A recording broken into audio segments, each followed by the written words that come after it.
Ko le pe ke hufanga I he talamalu e whanua. Ia kai ata ke whahoko atu ai polokalama ko ia he whiawhini. Pia mi he paenga LETIO VAKE TALI FOLAU. Me he substation ko ia POLOKALAMA Pro. Ai au whahoko atu ia live. Pia me he food science building ko ia I POLOKALAMA. Pia koe aho whaofhaeni.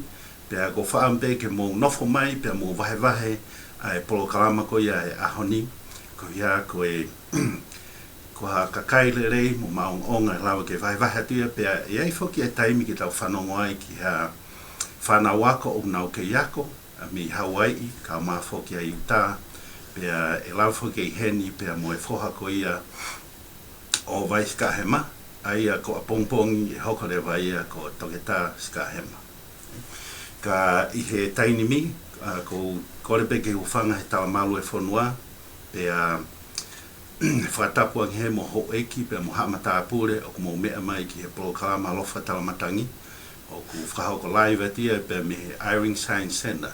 Okay, we go. Is he still called Iring It Science is, Center? yes. Okay. I was just checking to make sure. Things are always changing. Okay. Here, so. So o ku whiawhia au pito Hawaii ki mahamata pule mo mea mai ki he polokalama alofa talamatangi e ahoni pe a whawhe e atu a ki mō tolu ke mō kataki whamore more ka mō eki pe ka mō shared mua e tau polokalama ke lava ke kau mai hani I kehe aia o i kai ke na wanga maheni I he kau I he polokalama ko ia a alofa talamatangi whahokat whukia I he paenga o e LETIO VAKE TALI FOLAU ka ko ia ku whatawangi urerei e mea katoa pe I api Hawaii ki mahamata pule ka maa ki mō tolu o mo mea mai e ngalu ea pe mo ngalu o pe mo ki mō tolu ko ia o mo ngawe aki a application a LETIO ka maa whukia ki mō tolu e kau tolu reka reka o ko mao e ofa lahi ka teki mō tolu mo e whaapapa lahi ka teki mō tolu ko ia ko I ngahi whelau lau o ane awhi o lawa ke mautua I mo ngahi uma ko Sayaniti I he ahoni whamawat ka teki mō tolu o mo kau mai I he website ko ia e paenga LETIO VAKE TALI FOLAU. Ko loto I he tainimi ke tau ki I sio ke haki fo I vitio o e ke introduce ake e tokotaha ko ni ko e tahaini ho ngai friend na lawa ke ma ngawe whataha I he master's program I BYU I have got Dr. Lawrence Jeffries e lawa ke whahoka atu a interview pe moia I he whiawhini I he rea whapapalangi.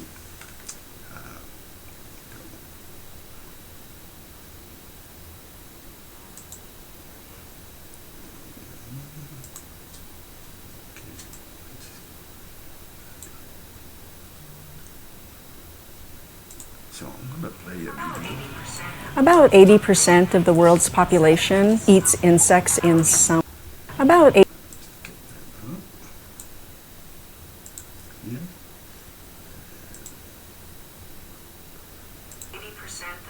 80% of the world's population eats insects in some form.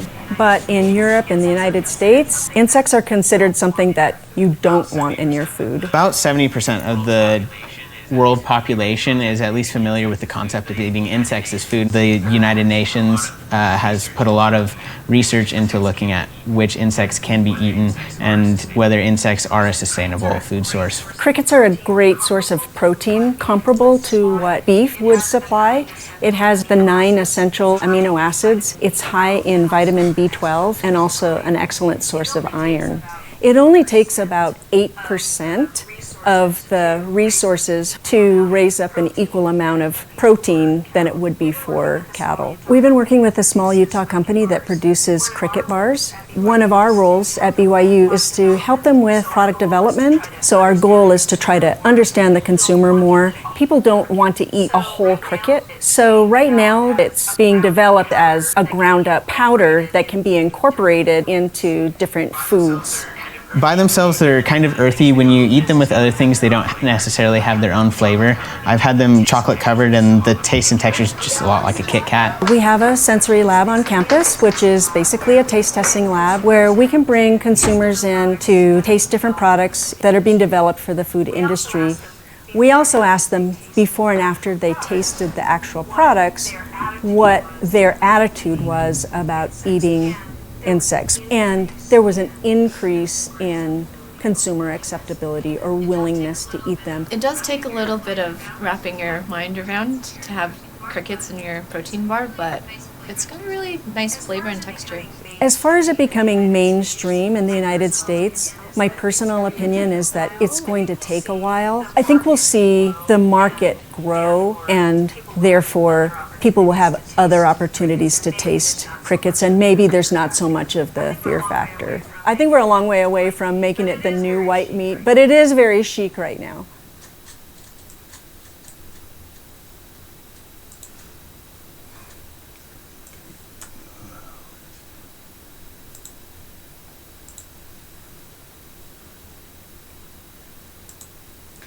All right. Whiawhia bito he whainga maari e koe ni ho e kuhamata pole au ki he di tauka Rola Jeffries, pia koe ngahi interview koe ni mo whepo tano aki e whai i he rea whapapalangi. Thank you, Dr. Jeffries, for making time to be here today, and really, really appreciate that. Thank you for the invitation. I've been looking forward to it. No, thank you. If you don't mind, if you let the audience know who you are, where you're from, your parents, siblings, and then we'll come back to that. Okay, sure. So I was born and raised in Kailua, Oahu, Hawaii, in a little subdivision called Maunawili. And my mother is Hawaiian and was born and lived most of her life in Hawaii, although there was a short period of time where she lived in Florida and in Maryland during her elementary school years. My dad, he's also an island boy who was born and raised on in the sugar cane fields of Waipahu, and his parents immigrated from Scotland and from Germany, and so my roots are in Hawaii, and my ancestors all have a Hawaii connection. I don't have any siblings, and I'm an only child. Oh, so you get all the blessings. Well, there's truth to that. I like to think that I wasn't terribly spoiled, but and as an adult, I miss having siblings. I really wish I had siblings. Awesome. I did not know you had German ancestors. Yeah. That's interesting, because we do have German ancestors. Yeah, there's a lot of crossover with German and Polynesians. Yeah. It definitely explains my love for sausage and custard and other things like that. It's the German part of me for sure. Yeah, that's amazing. I did not know that. All these years we know each other, I did not know that you had German. Yeah. So we have German that went over to Tonga as well. Quite a few of them. We had the Kudenbales, the Wolf Crown, the Heft, the Hansen, and my line will be the Tightridge. But we have a hard time pronouncing them. It's actually Tired and Rich combined together. Oh, okay. And because the Tongans have a hard time pronouncing it, they call it Tali. It's kind of like Kroberg, Koripoki. That's how they call it. Yeah. That kind of thing. So. Well, it's funny you'd say that, because most people look at me and they don't know that I have Polynesian. So it's completely the opposite. In your years of growing up in Kailua, this is Kailua in Oahu. Right? That's right. What kind of readings were your parents were encouraging you to do, whether from your mom or from your dad? Sure. So I had a upbringing where education was really emphasized on both sides of my family. And in fact, my mother was the first one of her generation to start to go to college in her family. So she taught me to read, and I was able to read by about age 3, words and things. And so by the time I was about 5, I was able to manage my way through a book I actually brought today. The very first book that I ever read from cover to cover was when I was about 5, and coincidentally it's called I Want to Be a Scientist. And I remember the experience of reading this with my mom, and the kind of the celebration we had when it was all done, in the very first book, actual little chapter book that I finished. So my mother was a real proponent in forming that love for reading. As I was growing up, I mostly read the classics, the books that were required for school. There are a lot of classics that you grew up learning, you know, To Kill a Mockingbird, which is kind of popular again now, and others like that. And of course we learned Shakespeare and things like that. But for pleasure, I have to admit that I've always had more of an affinity towards reading things that are kind of technical and not necessarily really like novels or things where you have to read loads and loads of material. I've always kind of liked to read little bits and then kind of think about it, you know, process it. That actually ended up being a bit of a weakness of mine as I went into high school, and of course the reading load increases as you have thicker textbooks and other things that you need to read, and so that was a challenge for me, just kind of being a slow reader and not completely enjoying the format too much. And it did follow me into my early years of college, and it was a skill that I had to build, which you know, everybody has to build some kind of skill, but those are the kinds of things that I read. Certainly there was a love for reading So at an early age. was there something like, you need to go read a book? Did you go happily and excited about reading a book, or just okay, I have to read a book? I don't ever remember having any qualms about going to read books, especially as a younger child. In fact, I have kept a good part of the library that I grew up with, so that I could share it with my own children. So I have many, many books from that time. I was occasionally the kid that would hide under the covers with a flashlight and still read.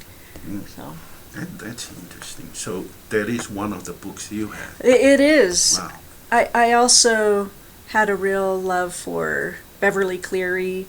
She wrote books about Ralph the Mouse and other things, and I liked the Encyclopedia Brown series, which was a kind of a problem-solving thing, which still kind of, I think, was indicative of my personality back then, about maybe problem-solving and trying to figure things out. So you touch on something that's very important for our community, about the reading materials and how much reading. I think there are a lot of kids who have trouble because they assume that the amount of reading in high school is the same at college, and you can get away with things, you know. What has been your experience with that? Well, I would say absolutely. When I started college, certainly the subject matter was really interesting to me. I took classes that I enjoyed, but again, reading through so much material was a challenge. Now, as a professor where I have assigned reading, it is more technical. It isn't that I'm expecting students to read chapters and chapters of something that follow some kind of storyline, but I'd say that definitely it's an advantage if the students will read the text and then come prepared to talk about it in class. And I do find that there is a bit of hesitancy maybe to go a little bit deeper. I don't know if it's because it's technical or if it's just, I don't know what the climate is completely with students these days. I mean, some certainly enjoy it like I did, and I'm not speaking to all, but certainly I do notice that it's a skill that is still needed at the college level. So what are you saying? That you need to know how to read, and you need to know how to process a lot more amount of reading, because otherwise you get swamped by the whole thing. Yeah, and in fact, I'm about to start teaching a class for the spring term where I absolutely love this class. It's called Essentials of Food Science, and every day is a new topic, and I'm really excited to teach this topic, a new topic every day. The harder thing for the students is that they're kind of individual concepts each day. They don't always build upon a previous concept like a storyline. And so, yes, it does require digesting a bunch of new material every few days.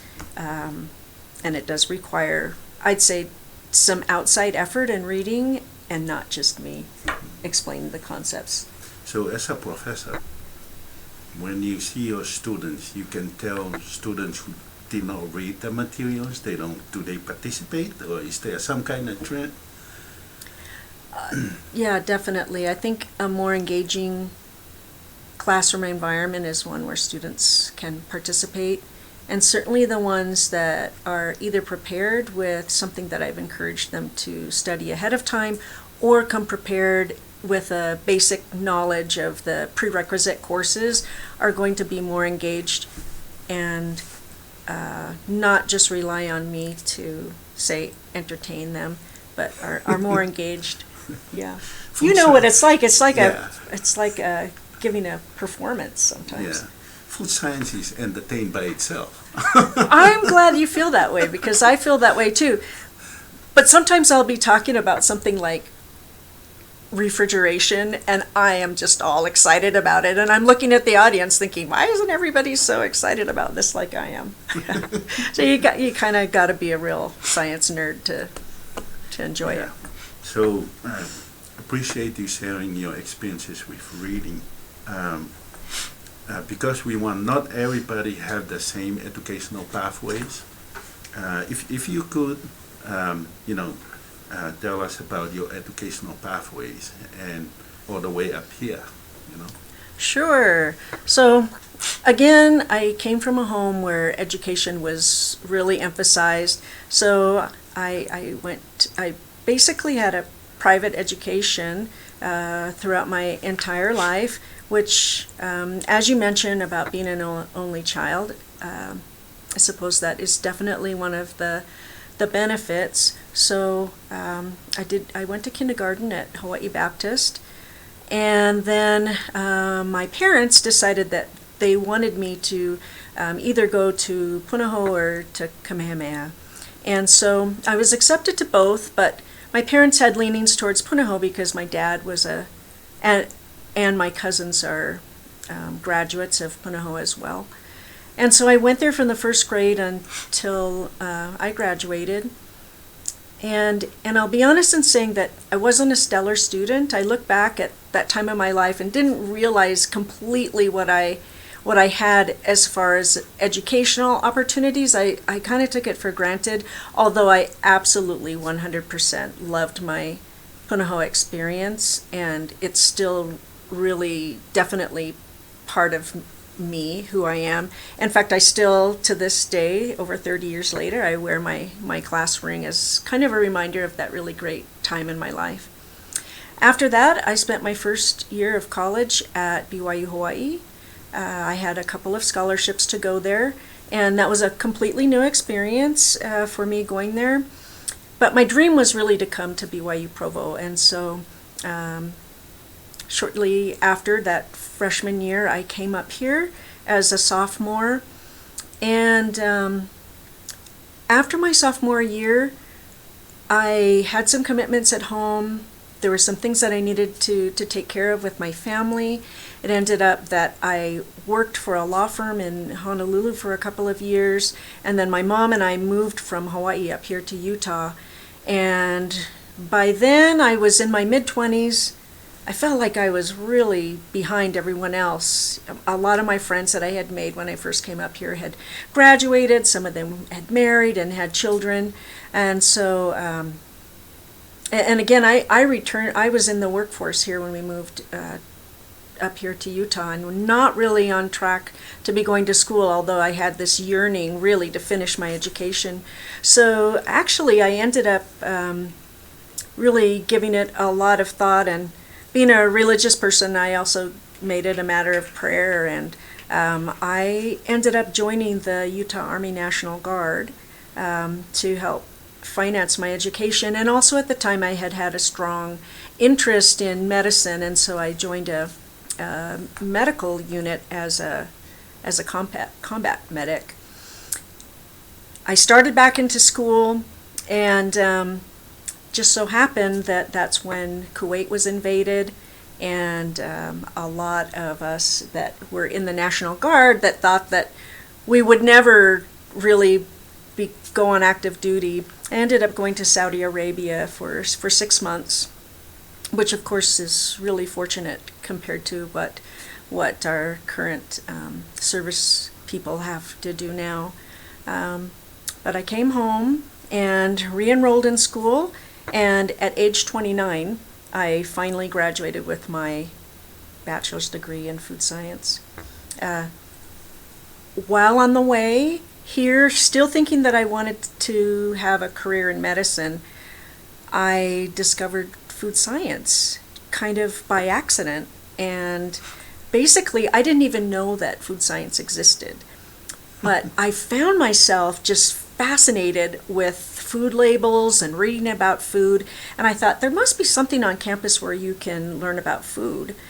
And the only things that sounded recognizable to me out of the 3 related food majors on campus were dietetics and nutrition. So I thought, oh, that's what I'm going to pursue. I have no idea what food science is. They had a career fair on campus, and I sought out the nutrition booth, and nobody was sitting there. But 2 guys were sitting at the food science booth, and this was in the early 90s when there was this huge fat-free and low-fat craze. And a few days earlier, I had been in the BYU Creamery and saw a block of low-fat cheese. And I just remember thinking, how did they do that? Well, it ended up that one of these students at the booth had helped to develop that cheese. And it just completely impressed me and blew my mind. And I thought, okay, I need to find out more about food science. So I took the introductory class, and I immediately found my niche. I had been considering a degree in editing at the time as well, because that's something I really enjoyed. And to be honest, as much as I had a passion for science, it wasn't really my strength. But I had some encouragement from people to just really seek outside my comfort zone and to follow this newfound passion, despite having at least some self-imposed thoughts about maybe some deficits I would have. And certainly, as you know from your own experience with food and food science, there's a huge amount of chemistry that you have to take, which can feel intimidating. But I plugged my way through it. I wasn't a stellar chemistry student, but I do have a minor in chemistry. And today the classes I teach actually require that students take the very prerequisite classes that were so daunting to me. And then shortly after graduating, I took a position here on campus where I managed the sensory lab. And so in the video it shows how we have this taste testing lab. And that's how I met you, when we were both working on our master's degrees. Yeah, it was fun time. It really was. The pilot plant is the place to be. I've always enjoyed that big equipment, and we had a lot of fun doing that. Yeah, I remember we were thinking at the time about doing the noni, you know. Yeah. And I told them, why don't we make noni in a chewable form? And everybody looked at me if I'm crazy, you know. And I don't like jelly beans for some reason. I'm not a jelly bean guy. Yeah. But after we working through all of those, and we came here, because the BYU pilot plant is the only one that FDA approved. So we came here and mixed all the ingredients, and we had to ship them to Japan in order to make the final product. Yeah. I remember when it came back about 2 months later, man, I actually stole a box. You might have shared some with me because those were addicting. They were delicious. Yeah. So I went there and said, what are you going to do with it? Well, I have some tests. Yeah, that's right. Some sensory tests. So, now that you mentioned that, they really were delicious. And now you look at the chewables market, especially now how it's grown into so many different things where you have high protein or you have omega-3s or other things. Yeah. You were very ahead of your time there, Dr. Paulu. I don't know what I was thinking, but it was because of the kids. Whenever I say, come drink your noni, no, nobody wanted to drink. I remember when I went home, say, who like to drink noni. Nobody. Of my 3 kids, you know? Yeah. And say, how about drinking this? No. How about chewing this? Now they're interested. So Right. I gave them each a packet. They unravel it, smell it. Oh, they smell like bubblegum. And they eat it and Yeah. say, can we get more? Yeah, You it know? looked like bubble gum almost Yeah, too. it's almost like Starburst. Yeah, exactly, So, exactly. and Only then- bigger, which was good. Yeah. And then I found myself, hey, I thought I left a box here. And my wife said, well, you shouldn't leave it there. Everybody's gone with it. Yeah, You know? I know your wife. Well, she probably brought it to her coworkers. but- Yeah, yes, he did. I found it out later. Actually, I remember you sharing some of the noni with me at the time too, when you were formulating things to make it taste better. Yeah, Yeah, I remember thinking it tasted pretty good. yeah. So, well, I did formulate the latest one, and I forgot to bring that because I didn't go back to my office. But I'll bring you Yeah. some noni yeah. that tastes much better than the one you used to before. Okay. And they're all fruits, they're plant-based, there's no chemical compounds of any kind in there. So it would be great for you to taste them. I'm looking forward to it. There is coconut in there, coconut water. There is mango puree in it, you know. Oh, you sold me. So those kind of things are really, really nice. It's called nukuhiwa right now. So for those who drink nukuhiwa, you know where those things come. That sounds great. No? It's actually fun to reminisce about that. I mean, that was over 20 years ago. And to share our common passion for food. One of the reasons, it's interesting now that you brought up noni, because one of the reasons that food science also really appealed to me was that I did have this belief that there were compounds in plants that could be very healing. And of course that industry has really grown. And that's not my area of research focus at all, but certainly it was one of the selling points that drew me in. So let's take a break right now. I will have to do a shout out for these guys Okay. who joining us, and then after that we play a song. Then after the song we'll come right back to you. Sounds And, great. and I want you to share your experiences about going to Utah State for your doctorate degree. Okay. You know, Yeah. how, so I got to do this in Tongan. Tuko e whamalola het ka teki mong tolu katoa pe o mō mea mai he ngalu ea, te mo i ngalu o pe, ki he POLOKALAMA lofa talamatangi, me he paenga i LETIO TONGA VAKE TALI FOLAU. Whamalola hen ke tahine polisi, ki a Honorable Mary Mel la tu taulahi, ko ia kono tokanga i e paenga, pe o ka pau o ku iai ha taila number e tahine polisi ka tak whamorimori o pin. Koe ni ku o spin mahe tahine polisi, malo o pito. Huawai maka, o whaatuka koe Huawai, malo au pito e poupou, mo i kau mai ki e POLOKALAMA.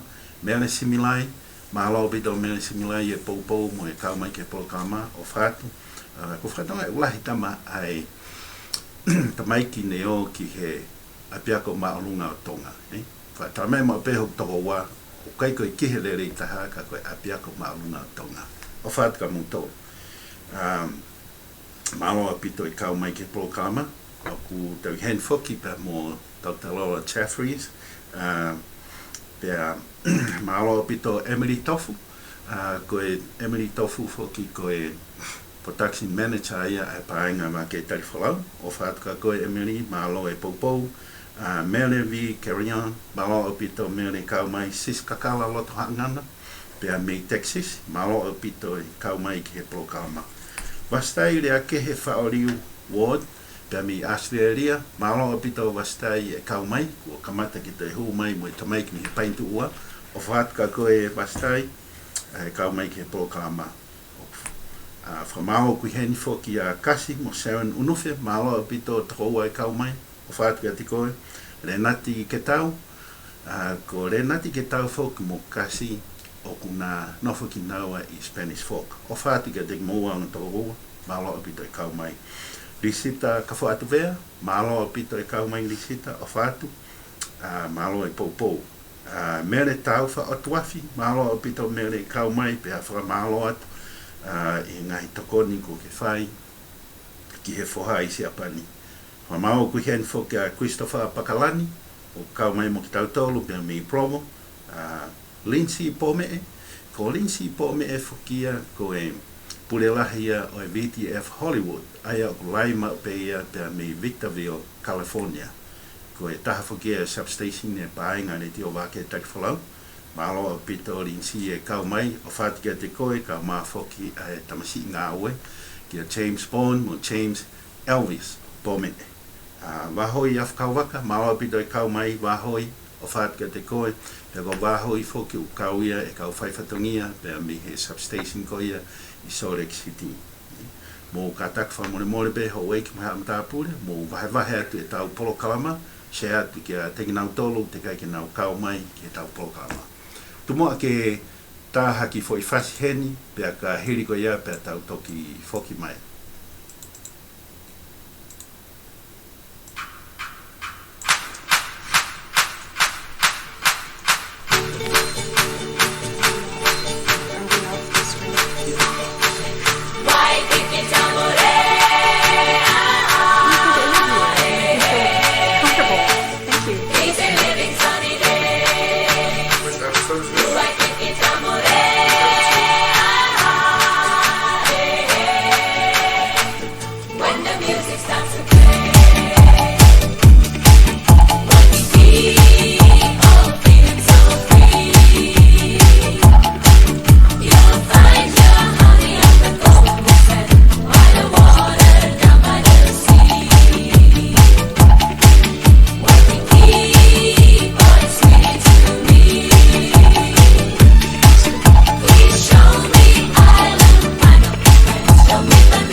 to Hawaii ki mo hamata pule mo ke mea mai ki he polokalama lofa talamatangi o whakahoko live atia pia me he Irene Science Center I Prikamiangi University I Provo. Pia koe substation eni ai paenga LETIO VAKE TALI FOLAU o hange koe au moanga maheni ki ai o ku live atu pia me heni me BYU campus. Pia koe tahafukia o I ngahi mea mahu inga I he paenga VAKE TALI FOLAU ko ia koe substation ko ia aia o ku hingoa whakatentene koe BYU Provo Utah substation aia koe mobile substation nia e lava ke live at pe mia whainga whaitu o koe ai interneti ko ia o ku lerei pia koe tahaine ngai whaitu pia live at ia mi heni koe uhinga lahi whoki o ngai live pe heni ho eki mahamata pure ke lava e tau whanau mo lava e mātua o sio ke tekinau tolu pia mi he Pasifiki Hawaii nau foa mai ia halanga hako pea koe tausio ko ia ki he educational pathway puka halanga hako ko ia ki nau tolu e lava pe ke tau whakakaukau te tau lava o fou I whunga tatau pe koe tau ngale aki ai poto mo ilo ku mao pia mi ai ke tau fou ia whunga ke ka kono uhinga ia o ku wahe atu ai malo o pito pea kore whamure mone te tekmong tolu mo ka atak whamure mone o share te tau polokalama of Fatiga Tegmongton. Dr. Jeffries, let's get back to you. So you talk about all your careers, but when did you get married? What time was that? So I got married in 1990. This was shortly after the invasion of Kuwait. And so I actually got married just before leaving for Saudi Arabia. And we were apart for the first 6 months so that we were married. But yeah, I got married in almost 30 years ago. Wow. We definitely appreciate your services as a veteran. Thank you. So we're grateful your services for this great country. Thank you. So if you may take us when you left here after we graduated with our masters, why did you pick Utah State? Great question. So here I was in Utah, as you know. I graduated with my master's and I had started this job at BYU, which I absolutely loved, and I probably could have done it forever, managing the sensory lab. It was really an enjoyable time for me. While I had this job, I'd also been asked to teach, and I was really enjoying the teaching as well. And honestly, I hadn't thought about getting a PhD at the time. Maybe because the rigors of the master's degree, as you know, were pretty tough. And by then, I'd already had 2 children. And so, but there was something that, I thought, if I'm going to stay here in academia, I would like to get a PhD. And so I was actually able to work that out with my supervisors here. And the way that it worked out very nicely because I was able to keep my job at BYU by going to Utah State. But there was also, they offered a degree in food engineering. And I wanted to kind of go into food engineering in addition to my sensory background, which is actually really not a common skill set to have the sensory side and then also to have the engineering side. So I was attracted to Utah State for a number of reasons. One, its proximity. They also had a benefit where if you were a Utah citizen or a Utah resident, you had tuition, PhD students had a tuition waiver. And that was really attractive to me because I had managed to stay debt-free throughout my education. With my bachelor's degree, I was able to pay for that. With my military service, my master's degree, I received a small stipend and I just managed to budget and to stay out of debt. And then finally, that was really attractive to be able to go to Utah State. So while I did have to move from Provo and we rented out our home then while we went up there, I only had to spend 3 semesters on campus, and so that's when I took all of my coursework, and I was allowed to take a few transferable classes here at BYU and transfer them up there, and then I did the majority of my research down here at BYU. And here I was in the food science department already, so I had a lot of the the equipment already ready and was able to use some funding that I'd gotten for a grant to be able to fund the research down here. You say that they waived your tuition for a PhD? Yeah. Wow. So, yeah, in addition to receiving a monthly stipend. Wow. So, You're a blessed woman. well, when I encourage students to, when they're talking about graduate school, I do encourage them to try to find places where, one, that they're going to feel like it's a good fit for them, and that the person or people they're going to work with will be also a good fit in an enjoyable project that you can spend a few years on and still feel excited about, but also to look for those opportunities for that type of thing.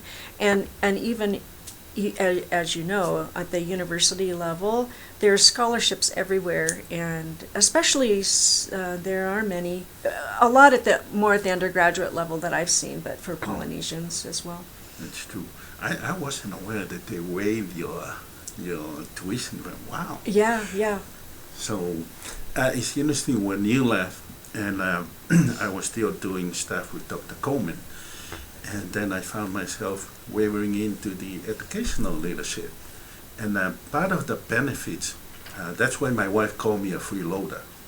I don't know if that's a good word, but... Well, we need to hear about this. Yeah, but my wife said that I'm a freeloader, you know, and it's true, because we got married at BYU, Hawaii, so I think it was 2 years I had to pay for my own tuition, and the rest of them, I didn't have to pay anything.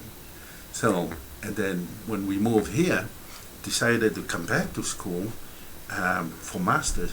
Of course, that's the benefits. Your husband will get that benefits too. So, oh yeah. Yeah, so I didn't have to pay any money for that one. Oh, because your wife was employed here. Yeah, so that's the benefits. I always tell people that, but nobody seems to care, you know. That's hard to believe. Yeah, so while figuring out what to do, and I get some inspiration, but that's a different story. And I had an opportunity to go to Wisconsin, and it was an awesome opportunity, you know. And I was excited it's going to be medicinal chemistry. So I met with a faculty member at the University of Utah, and she was the dean at the time, and then she was offered another dean position at Wisconsin with a lot more money. So she told me, hey, come go with me, you know, everything would be great, taken care of, and I was so excited. So when I got home, my wife told me, no, we're not going there. Did it have anything to do with the weather?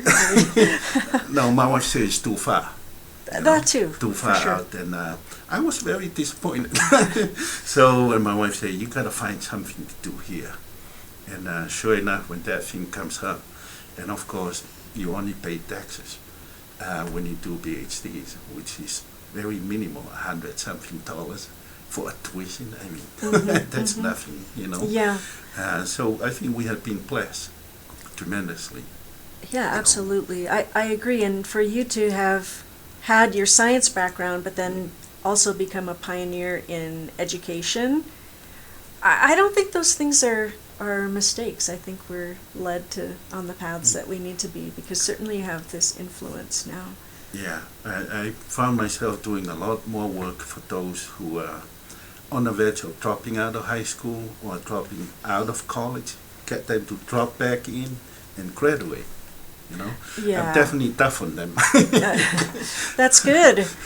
Yeah, I mean, I have a question for you. Do you find that maybe the students aren't sure of if there's something for them in the future, or just need a boost, or what do you find is effective? It's a whole bunch of combinations. A lot of them are not quite sure what they want to do, and a lot of them say, well, my parents don't have money, so there are quite a few, and a lot of them say, well, I'm not interested in school.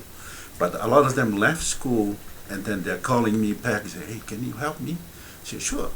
And of course, a lot of times they ask me, how much does it cost? And I say, it costs you nothing. So my parents, my father was a dropout on the 3rd grade. So my mother graduated from high school. When we were in high school, my mother has not a clue of what we're talking about in math or English or any of those. That's far exceed their time, you know. So, and my aunt who helped us to pay tuition, and then when we came to BYU Hawaii, that was a promise he made each of us. Said, you promise me that you're gonna do this, go all the way, and then you're gonna help the people. And then we have to make promise. My aunt is so I have German and Irish ancestors. My aunt used to be called the Irish woman. Is that right? You do one little mistake, it's a snap. There are no excuses accepted. So I tend to keep the promise. I do this program, I don't get paid. Do this in order to share things so that we bless the people. And by sharing your experiences, they can see, and the students can see that, hey, I can do that, I can do this. I did not know they waive your tuition. Yeah. Well, and to just echo what you were saying, when I was a freshman at BYU Hawaii, like I said, I had some scholarships. During that year, my parents divorced, and that made a huge difference as far as my moving forward with my education. And as I mentioned, there were years between my education, my college education, where I was working full time. And then using the military as a way to pay for my schooling, and also was exploratory in this medical unit because I had been considering a career in medicine, and then also scholarships, and I don't remember a time when I haven't worked since I've been an adult, and so I hope that can at least help people to understand that maybe they look at us now and say, or anyone our age, at the things that we've accomplished and wonder, and mistakenly think that it was an easy path when in fact it's more like a bumpy road. Yeah. And as I mentioned earlier, science wasn't my strong point. But I would encourage people to find what you enjoy, and you can train yourself to be good at something because you enjoy it. And I think as far as finding something that you can maybe feel excited about in school, certainly it's, no matter what if you go to a trade school, if you go to a 2-year or 4-year college, or you're earning a certificate, there's always going to be that study element and that reading that you need, like that you mentioned before. But I do believe that if you find your passion, it makes the path very enjoyable. Yeah, very enjoyable. Yeah, I agree. I think the educational leadership really activate the force and really give me the strength to go do this kind of thing. Yeah. And it came to me on a different, it was during an April 15, 2015, you know. And I call up the owner of the radio, and they ask me, hey man, we'll be looking for somebody like you who can do things for, you know, dropouts and things like that. You understand them? And they say, oh really? Yeah, well, I'm here. I've been here ever since. You know, That's and fantastic. I feel like that is part of the things that you have to give back to our community. And then when I went to Hawaii in early March, and we also Oahu and then Maui. Yeah, I saw your pictures, by the way. So the islands was definitely calling. Yeah. But what I saw, there were a lot of bright kids, and really we need to help them so that they can go. And when we leave this world, there are people that actually take our place and do the things and help the community. Absolutely. So yeah. that's You're why a role it's model. Yeah, well, I'm not too sure about, maybe you are the good role model, I'm not too sure about me, but to me that's one of the things I'm excited about, is to share things so that others can see, oh yeah, I can do that, because I have them call, they call me. Oh, by the way, so, ko ki mutolu waha mo whehui, ko e whika telefoni pao be ai ko e waunoa taha, tolu taha noa, whanoa ono noa. Pe te kerea mai whakaparangi, pe whakatonga, sai au pita pea. So I just told them that the phone number to call. So if they want to share in Tongan or join English. us. But the good thing about helping other people, you recognize that you have been blessed, and even though you get all these degrees, they do not matter, but they matter the most because you help people, you know. And we need to leave people better than when we first met them. So in other words, we need to train my kids, you train your kids, so they should do better than us, you know. I'm so glad that you mentioned that element. I think especially when you do recognize the blessings that you've had in your life, which certainly I do recognize that you do have a passion for helping other people and to reach their goals too, and to be a mentor. Yeah, yeah, it's always been a blessing. And you know, that's my aunt, because there are some people who offered to pay, and I told them, no, I know my aunt. Yeah. I won't be surprised if she reaches over from the other side and do something about it. Sure. So you gotta keep that promise, and it's fun to share and help educate the people and get them to do better than we do. Yeah. You know, so and then so you got your PhD and you already have a job here. Well, that is. I had to apply for the position just like anyone else, but I did have, certainly I already knew the climate here, and the person that I replaced also had expertise in sensory and also in food engineering, and so I was a good fit for it. But yeah, I didn't already automatically. In fact, what was interesting about my situation too was that I actually was under a contract for the type of position that I had. It was a faculty research position that it was going to expire, and I would have had to go on to find other employment outside of BYU. But the timing was really perfect in that somebody was retiring. I had the skill set to fill what was needed, and it really turned out to be a great blessing. I'll also add that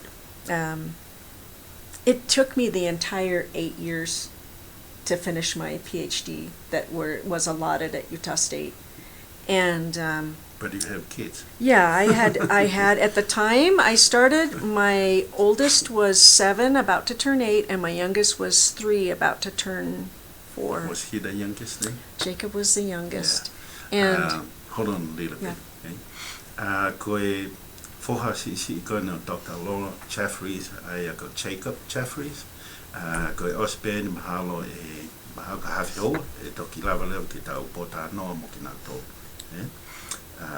Okay, go ahead. oh, I was just going to say, my children have never known me to not either work full-time or be in school full-time. And I mean, there's certainly challenges to that, but I always, my children have been the most important thing in my life.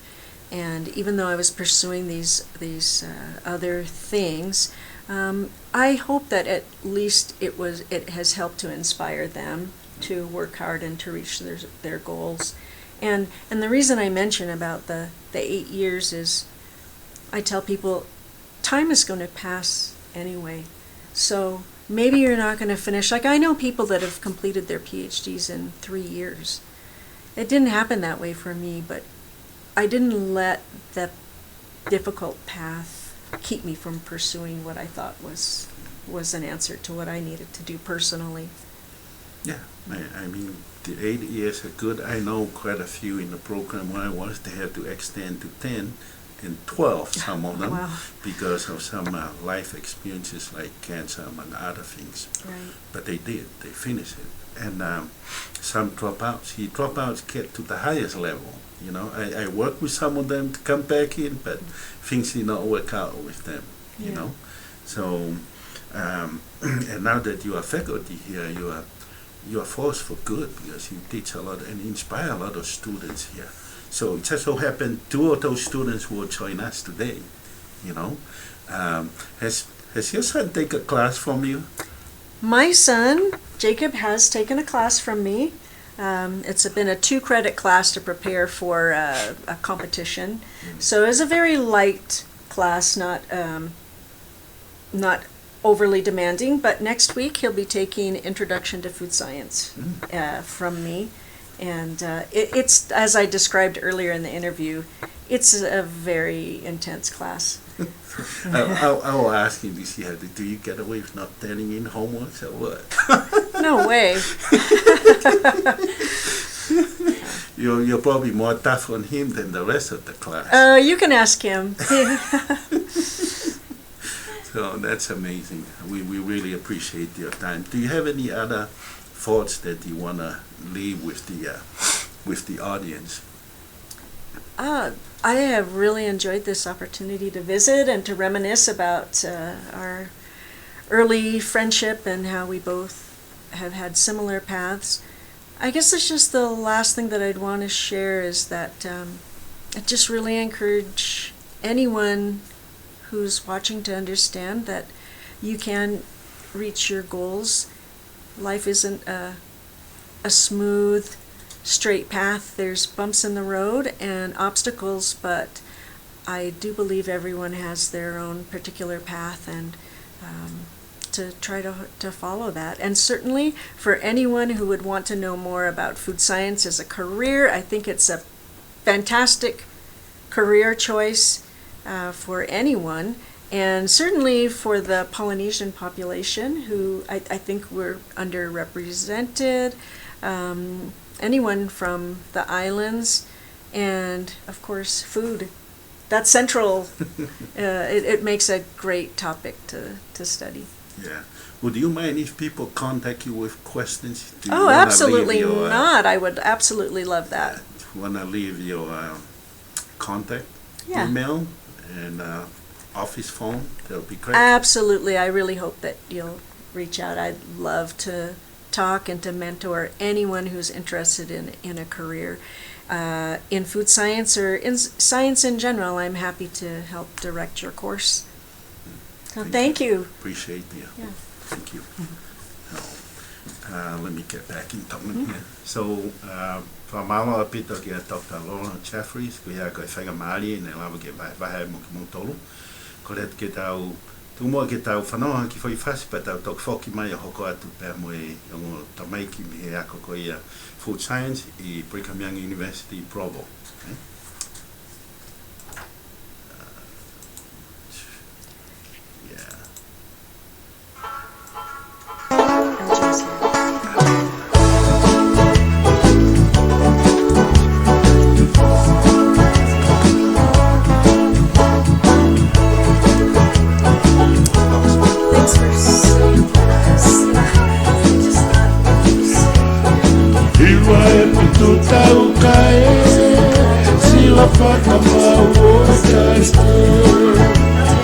Ako pea fihi ai mai o poani na amatere siu ai au manukara whani ai nai o se ni oe o whamana suenia e koroe matanga oe o tua na o whea yeah, que moi foi eso lá. Tau inuai I vai whakanu e mausa o e kolokatala. Te ruia e matani ake o mano ki ono mo uelos o tau whai e taisa te ala e taloni polokane. Koilotoni a kua kafo, malawe I e pono e a. Te ia e o whane tau mama, o whaloto no mapoi ngano. O whiu kumisi ano whea ukaeta, lo fuku e manatu amata. Ina pea mo e malu I se isa e tua I ka e pau.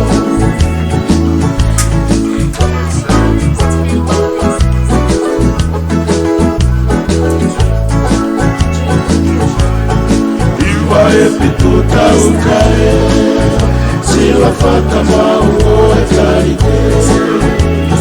Ako mea fihi ai ai mai Opo ai e la amatele Siu ai lau manu kawaki Whani Fo ai ai mai O se ni oe ofa mama Suvenia e kolome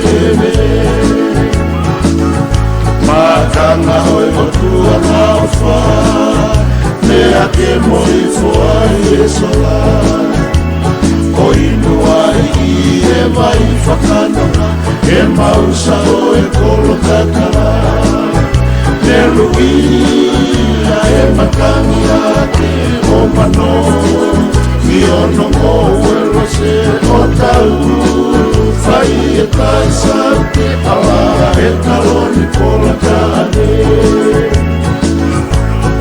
Polokoni a kua kako Mawe e ponoia Te ia e o whane kaumama O whaloto no mapoinano O whiu o misi ano whea kaita Lo fuku e manato amata Ina pea no e ngalo ise isa e tua e kaita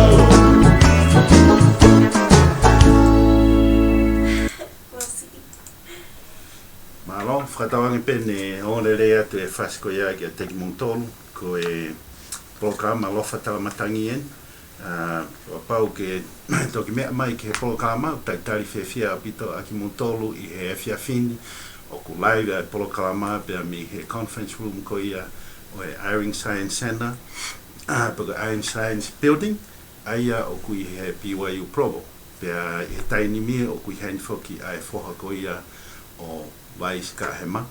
I he apongpongi e graduate a tangata ko e ni pe e uilewa ko e doctor LJ Skahema. So whiawhia pita he whangamari ko ni ke whai ha pōtanoa pe mo Skahema I he whiawhini pe a go tui I he rea whakapapalangi. So do you mind introducing yourself to the audience? I'm LJ Skahema, and like Dr. Paulu said, tomorrow I'll graduate from BYU Law School, and happy to be here. Yeah. So if you tell us a little bit about your parents, that would be great. Yeah, mom and dad. My dad is Vais Skahema, and he came to the U.S. in the 70s from Tonga, and he's from Neafu, Koloa, Halafui, but all spread around Vava'u. My mom is a Kahuku Red Raider, and is proud. She'll tell. I'm here because she can't tell you that, but you know she's a Kahuku Red Raider, so she'd tell. It'd be the first thing that came out of her mouth if you're here. Well, yeah. Rivals. Hashtag Me rivals. Yeah, my wife graduated is from Kahuku. Kahuku Red Raider too. Yeah, there are a lot of companies, but Yeah. they really talk about that school. Oh yeah, they're proud. They're proud. Good. I'm sure your parents are proud of you. This week is a big week, graduating, and just appreciate the time that you take out of your busy schedule. I know that you have to make sure that everything done right, and then tomorrow is the big day and Friday. Yeah. So what I like to ask you now is, I think we ask the same kind of questions but different perspectives about readings. Okay, so what kind of readings did you do when you grew up, and who was the one that really pushed you to do more reading? Oh,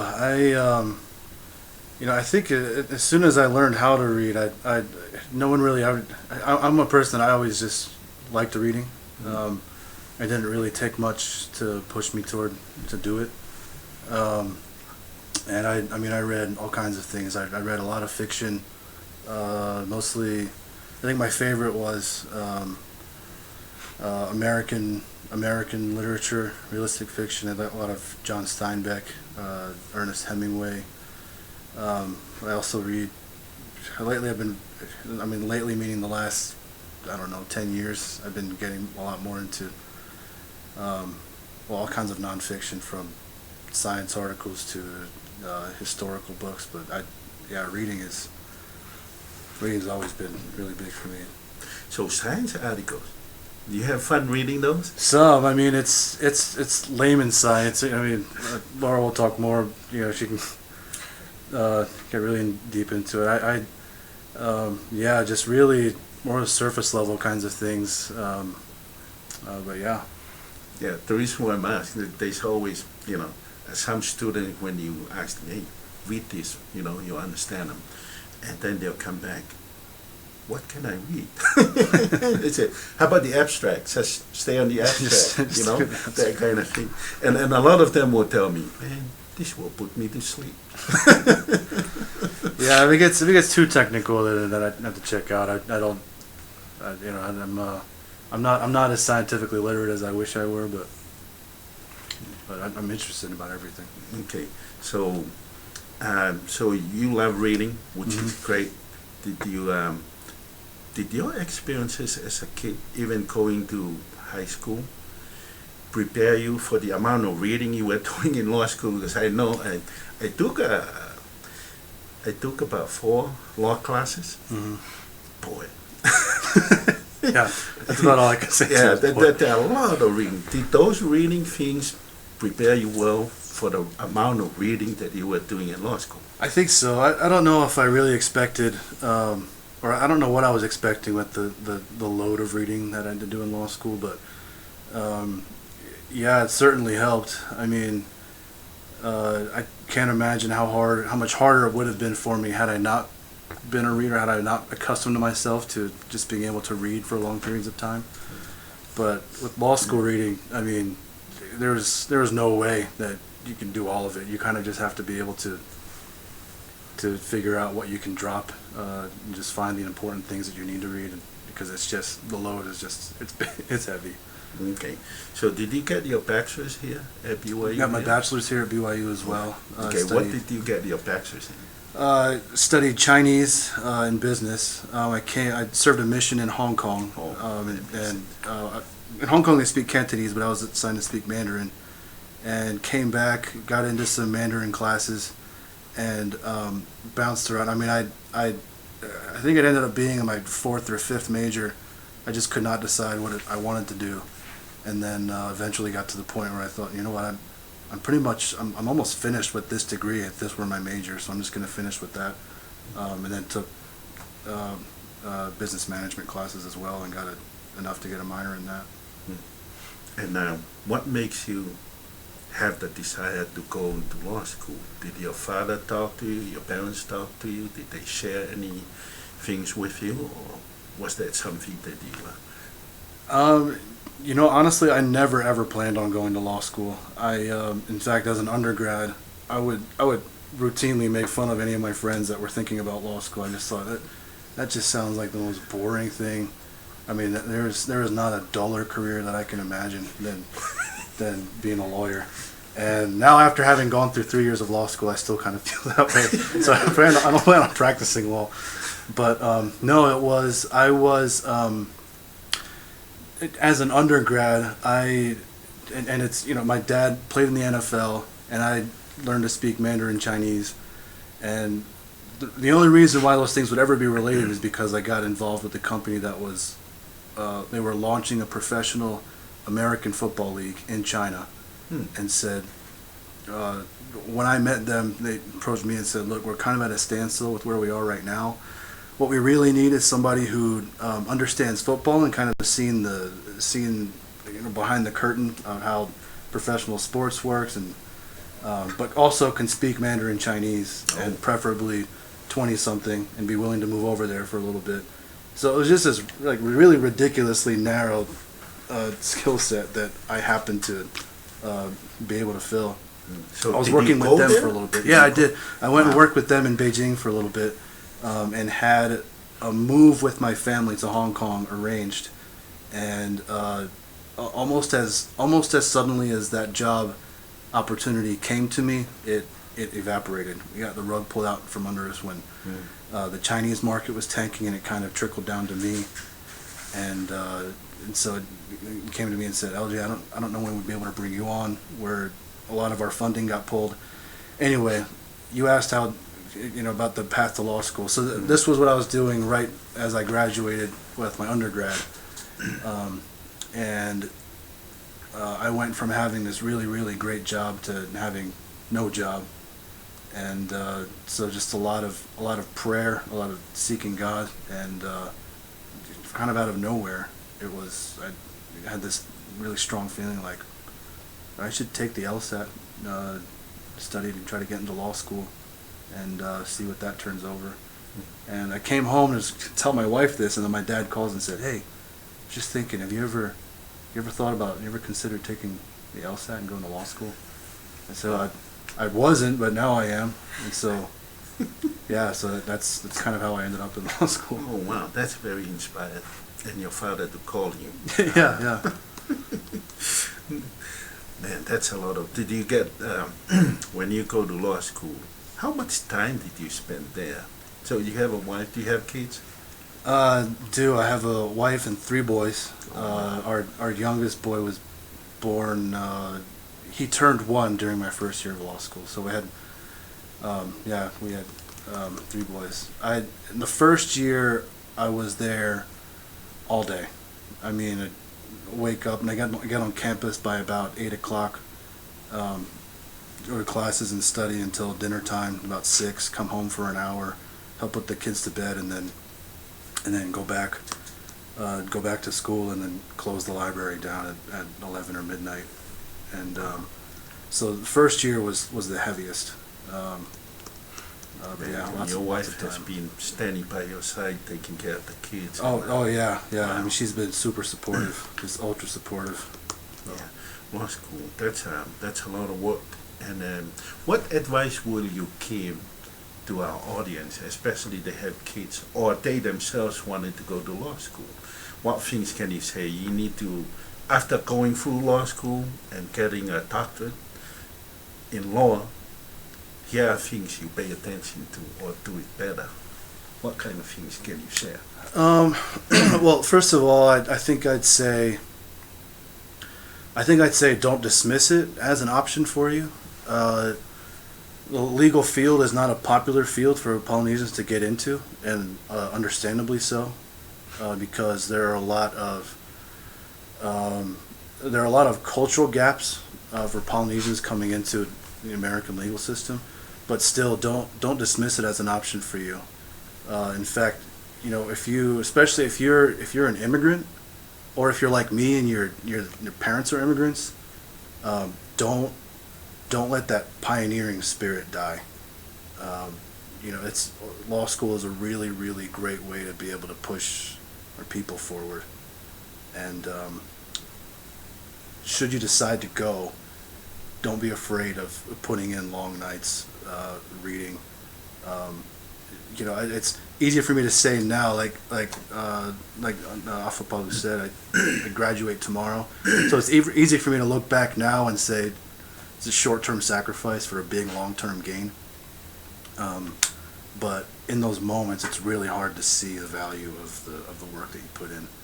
But looking back, it's one of those things that you will never ever regret. And whether or not you even plan on practicing, like I don't plan on practicing, it'll be, the things that you'll learn will benefit you no matter what you do. So. I found a lot of my friends who have gone to law school, they don't practice, but they work for companies and give them legal advice and work with other lawyers as well. Yeah. But I found that interesting because every time I talk to them, say, "What are you doing now?" After 10 years, I haven't spoken to them. "Well, I'm still practicing." And I say, "Wait a minute, you're still practicing? You shouldn't be practicing right now. You should be." They say, "Well, in law school, we're still practicing. Practice Yeah. law." Yeah. So did you have any help from anybody? What kind of help did you get? The short answer is yes. I mean, you get help from everybody, right? Most especially the Lord. For most of law school, my wife and I made a point not to let law school get in the way of service in our family, of our family life. but also we made a point not to let law school get in the way of a service at church. And so, and Jake, are you gonna have Jake on too? Jake is for about the first half of law school, I served as young men's president in our ward, and Jake was one of my boys.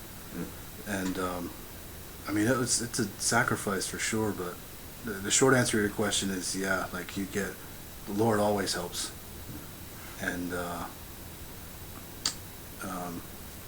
but yeah, I mean, it'd be even silly for me to even start to try to name all the people that helped along the way.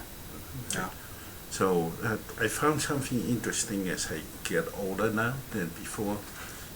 When somebody asked me, did somebody help? Oh yeah, I have a lot of people. Here's my professor, and they start talking about them individually and what they have done for me. And I said, don't do this by yourself, because you will never be able to do it by yourself. Yeah. You got to surround yourself with great people that love to help you. And in return, we need to surround the guys or the girls who are coming through, so that way we can be helpful to them. Yeah, and law school kind of has a reputation for being really, really competitive, being a really competitive kind of cutthroat environment. But I found the opposite. I found that it was a lot more collaborative and cooperative than competitive. And so, kind of circling back to the question you asked before, don't let that cool you off of law school either, thinking that it's going to be an environment like that. It's really collaborative, and the people and the people that I've met in classes have been my favorite part of law school. Yeah. After going through all of those and the headaches, now tomorrow is going to be a sunshine day. Oh yeah, shiny day. Walk proudly. I'm sure your parents going to be here. Yeah. And then you forget all the headaches that have gone through. Now it's a great day. We know you have a busy time, you have wife and kids, and getting everything done. So you get everything done? You got everything. Yeah, I have in-text embedded citations. That's the last thing I'm going to do tonight. And then law school's sewn up. Wow. We appreciate you. Thank you for your time here. We know you don't want to, take more of your time, since you have a little bit of things to take care of, and tomorrow is going to be a great day. Oh, I hope so. So, malapi. Yeah, so Laura and I have gone through those. We know how it feels. Yeah, you know how it is. Especially at the highest level, getting a doctorate in law. That's not a small achievement. That's a huge achievement. I've been blessed with a lot of support. Yeah, we're all being blessed. So it's our turn now to turn to the younger generations and then help them in order to achieve theirs. So thank you. Appreciate your time. Thank you. Malo bila. Thank you. Malo.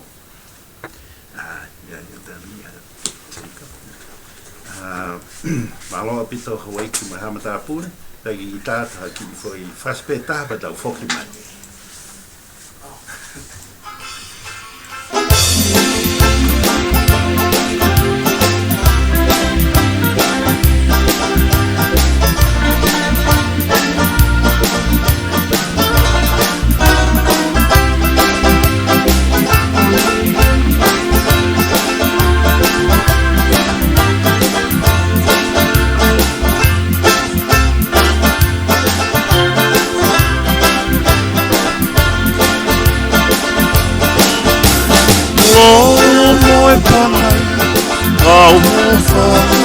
Tonga fisi langa mai uolongo e kuo e pataloni whakaposa anitelo ise isa e take manatu whakaposa anitelo ise isa e take manatu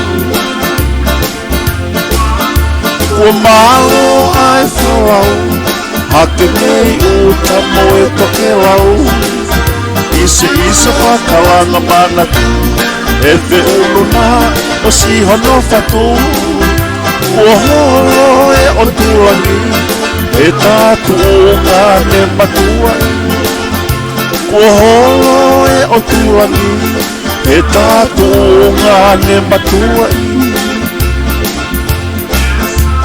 e es Morisi tuku sa anitelu a o tāpea ke whakamau na e apuai si o takahau oi hea wa o kakawa hiku hiku re o ofine hawapua oi hea wa o kakawa hiku hiku re o ofine hawapua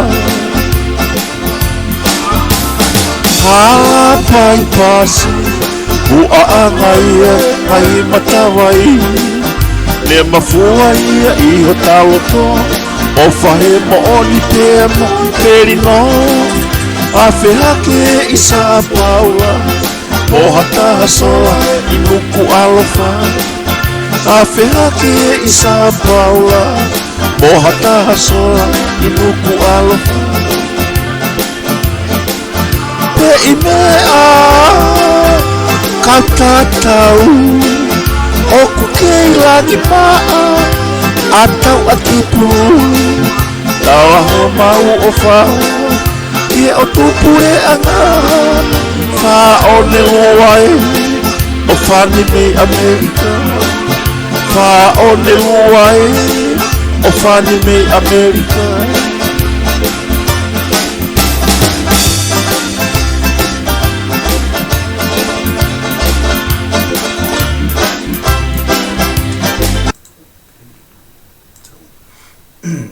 Malo pito Hawaii ki Muhammad Apure mo mea mai ki he POLOKALAMA lofa talamatangi o whahoko live atia be me he Irings Science Building ai ko e Sentine o e Food Science I BYU I Provo whamalo te ati motolo mo ke mea mai ki he lofa talamatangi ke hani pe fo ki a Victoria Relofia malo pito e kau mai mele similai ke hani pe mo ki tautolu pia whamalo o pito ki a Texas Ranger, ki a Miki Langi, malo o pito I kau mai Miki o whaat ka koe ki Texas. Whiawhia o pito mo kau mai Esther Chef, malo o pito Esther e kau mai o whaat ki a koe, ta maiken me paintu ua. Ana hausia malanga, malo o pito e kau mai ana, malo e popo ki he POLOKALAMA. I he tainimi, te tau whoki ai ki he teo whahoka pe I he rea whapapālangi ka tahwhakene ta maiki I he food science pia mi Hawaii. So if you don't mind introducing yourself, Okay. Where are you from in Hawaii and your parents and siblings before we go? Okay, I'm Rose Huang. I was born in Beijing, China, but moved to Letiyo, Hawaii when I was 4. My parents attended Brigham Young University, Hawaii for the last 2 years of their bachelor's degrees because they had associate's degrees back in China. And I went to Kahuku Elementary, so I graduated from there for 6th grade and then went to Iolani School in Honolulu from grades 7 through 12, and we moved to Honolulu to be closer to school. And during that time my dad still worked at BYU Hawaii, so he drove a long way to go to work so that I could be close to school. And I'm here at BYU Provo because I have a scholarship in golf here, and I am studying food science and global supply chain management and a minor in chemistry. And this is my 4th year at BYU now, but I am going to be here for 1 more year. Wow, that's amazing. So how did golf get into all of these? Okay, so my parents had a coworker when I was 8, and she had a sister or a friend whose son took up golf at a kids program, and it was really good for him in terms of helping him concentrate in his studies, and it was just an overall good sport for kids to learn. So my parents signed me up for that same program, and they saw that I picked it up really quickly and I liked it, so they got serious about it and had me become more serious. And eventually at the age of 10, I started playing in Hawaii State tournaments for kids, and I did well in those, so it got to a more national level pretty soon, and I've just been playing competitive golf since then. Wow. I guess we'll see you in the PGA Tour one of these days. Hopefully. That's amazing. Your parents came all the way to Laie and go to BYU Hawaii. So what type of reading were you interested in? Did you read Chinese and English, or did you read both of them, or just one of them? So people always ask me if I know how to read and write Chinese, but unfortunately I can only speak and understand because I left China when I wasn't even done with preschool yet. So I only know basic writing and reading, the kind that I would use to text my mom in Chinese. But otherwise, once I came to the US, I was in preschool for about 1 month, didn't really have a lot of background in English. I probably knew how to say hello and good morning by the time I moved here. But in a few short months, I started at kindergarten at Laie Elementary. I actually moved to Kahuku when I was in 2nd grade, but once I enrolled in kindergarten, it was like getting thrown into the deep end of a pool where I really didn't know anything, but everyone else around me were native English speakers. So it was really hard for me, and I think for the first year when I was in kindergarten, that was like a really big struggle socially because I had a hard time interacting with the kids around me, knowing what they were saying or even know what my teacher said. No one else spoke my language, which was Mandarin. So I just had to learn really quickly, and my parents helped me as much as I can. But I think I made the most progress when I was in 1st grade, and my teacher, Mrs. Kamiya, she sent me home with a book every day, and it was usually Junie B. Jones or the Magic Treehouse series books, and had me read them out loud to my mom. And I really enjoy those books. I think those were my favorite books from my childhood, and it really helped me learn English quickly. So I think I really became fluent and at the same level as my peers by the end of 1st grade, just because I read those books out loud every day. Wow, that's amazing. That's amazing that you have come through. So right now you can talk to Dr. L.J. Skahema in your own language if you can speak, right? Yeah. It's amazing to speak a different language at the same time, you know? Yeah. I'm sure when I was doing the introduction in Tongan, you guys probably think, what's he saying? And there are some words that sound funny. So you do golf. You get a scholarship for golf? Yeah. Wow. Yeah, that's definitely been a huge benefit. Okay. Do you have a job here, or your scholarship covers everything? So golf, the scholarship covers everything. It pays for all of my tuition, books, and also gives me a really generous stipend every month for just living here and having expenses like rent, car, food outside of what the scholarship includes. But I also do tutor student athletes at the student athlete building in subjects that I felt comfortable in, like Chem 105 and like the Essentials of Human Nutrition class, and just a few other classes that I felt really good about. But that's like I only do it for a few hours every few weeks. For the most part, my time is really busy with the golf team because just our practice hours alone are 20 hours or more per week, and then we travel a lot of times during the semester, so I'd be gone between Friday and Tuesday in a lot of the weeks, and that's just a lot of hours put on the golf course and being mentally immersed in golf, physically immersed, and yeah, it's definitely been a challenge.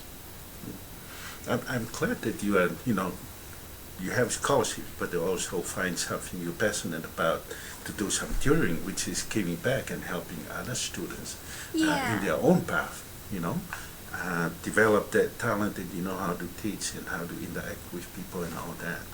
I'd like to commend you for that. That's you know, being coming here when you're that young and trying to learn how to speak English. A lot of us, we're still learning how to speak English. You know, to speak better than what we used to be. That's, you know, being here on your own. Are your parents here or they're still back in Hawaii? They're in Hawaii. Yeah, but they do travel to the mainland U.S. for some of my tournaments just to be able to watch and support me. Oh, cool.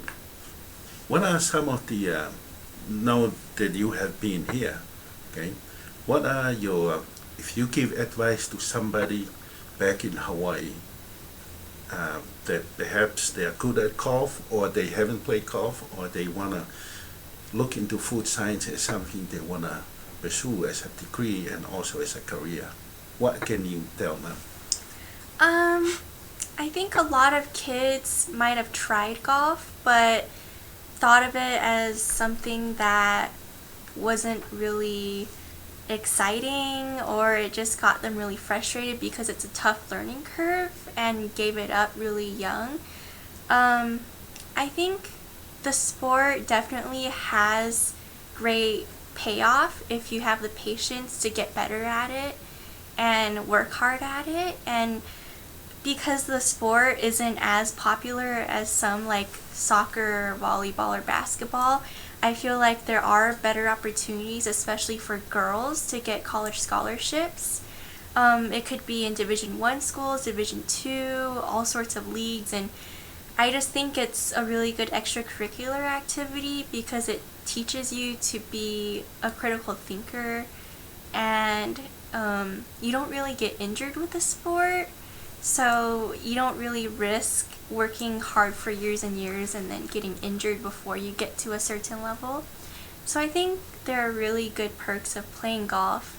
And as for food science, I didn't know it was an actual major until my senior year of high school. And for some reason I came across this video of a food scientist working for Ben & Jerry's ice cream because I love ice cream and I really love one of their flavors called milk and cookies. And so somehow I came across that video and watched it, and she was in charge of making new flavors. And I started reading into that field and what you do in college to get there, and then I found that the school that I had just signed my letter of intent for, BYU, actually has a major. But just sometime between that and actually coming to BYU, my parents convinced me to go into business because both of them went through business school, have MBAs, and so I started off here thinking I was going to do accounting since the business school is so known for it. But after my freshman year, I just felt like it wasn't exactly my passion, and I thought that I wanted to do something in the medical field, and I took a bunch of pre-med classes throughout my second and third year at BYU. And when I turned away from business, I came back to food science, and then that became my official major while I took pre-med classes.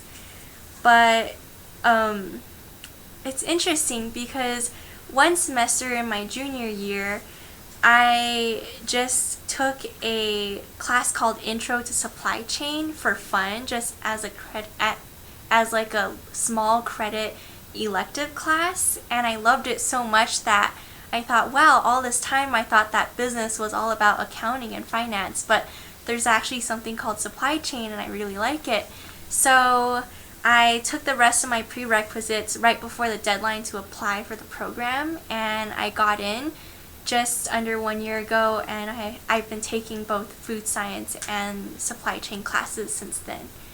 So it's been an interesting path, kind of back and forth with the majors. Yeah. The interesting thing, since I'm on the industry, you know, the interesting, because if you graduate with a degree in food science and you know supply chain, I mean, manufacturer will love you. You know how they do things, you know. What is the supply for these? What's the critical part and all that kind of thing. Yeah. You're really diversing yourself, really, which will be a huge benefit to you when you graduate. Other than the cough, of course. I'm sure if you go pro on that, you make more money there. So you have a lot of tools, so to speak, in your toolbox, that you can use. So Yeah. that's amazing. Do you have any last words for the audience? I think a lot of the time when other athletes ask me about what I study and I talk about it, they're just like, why do you do that to yourself? And then sometimes people at school who I'm in class with ask about golf, and then I talk about it and they're also like, why do you do that to yourself? But I think basically anything is doable. Like, I'm not super good at being fast with my homework. I'm more like a slow and meticulous thinker, which is good for my sport but not always good for school. Like, I'm slow at reading, I'm slow at typing. I'm just not really fast in the moment, but I think if you really want something and you are willing to work hard for it, then you can definitely go for it, and then you'll be happy with the results. Yeah, awesome. Appreciate you taking your time. I know you have a paper too, and then you and Dr. Skahema, to be able to spare 20 minutes or so of your time to be here and share. That has been a blessing to us and the audience who are listening here. And thank you. Appreciate it. Yeah. Thank you. Thank you. I'm sure we'll stay in contact. Yeah. Okay. Thank you. Come on, Jacob. Best for last. Yeah, if you move that a little bit so you can be, Good? No, this this way. side. Yeah. Yeah, good. Good. Well, let's play a little song here before we get started. Or maybe not. Let's just, whamaloat ka teki mo tolu kata pe, mo kei mea mai I he ngalu ea, pe mo I ngalu ope, ki he polokalama lofa talamatangi, me he paenga o he LETIO VAKE TALI FOLAU, aia ko e substation e ne BYU Provo. Mobile substation ai paenga LETIO VAKE TALI FOLAU. Whamalo o kei heni ko Esther, ko Ana Hausia, o kei heni pe mo ki tautolu, taine polisi, malo e ngā aue. Lindsay Pomee, maalo apito Lindsay ai kaumai, o hange ko ia ko e whamatala nei ko Lindsay foko ko pureia o substation ko ia ai o kui ko VTF Hollywood. Kui heni a tina langi whehoko, pea ko tui ko tina langi whehoko o kaumai ia pea me Papua New Guinea mahau. O whātuka ko e tina pea mo Paisten, o whātuka tek moa, bea ua hona o whewhine heni o kui ko mosi o ko mai pālangi henu nofo mau wheitura. O whātuka teki moa. Ko ristu tuku ria hona, wanoa tahiwa, māloa o pito e kau mai o whātu, mere similai, māloa e ke kau mai. Bea whatawangi peho oiki mo e hamata apure, ki he, ki nau tolu ko nau wahewahe nau taimi, mo e tare niti, mo e whaunga ko ia na o kunau hawa I ke hala ko ia o education. E lava o aonga ke teki mō tolu ki mō tānoa ki ai pia mō whānau. I he taini mi ko e whoha sisi tahani o Dr. Laura Chaffrey's aia o kuiheni aia ne mō mea ki ai I he ulaki hoa ko Jacob Chaffrey's. Pia ne wa inga whataha a Jacob pia mō whoha sisi taha ko Jacob I timiu.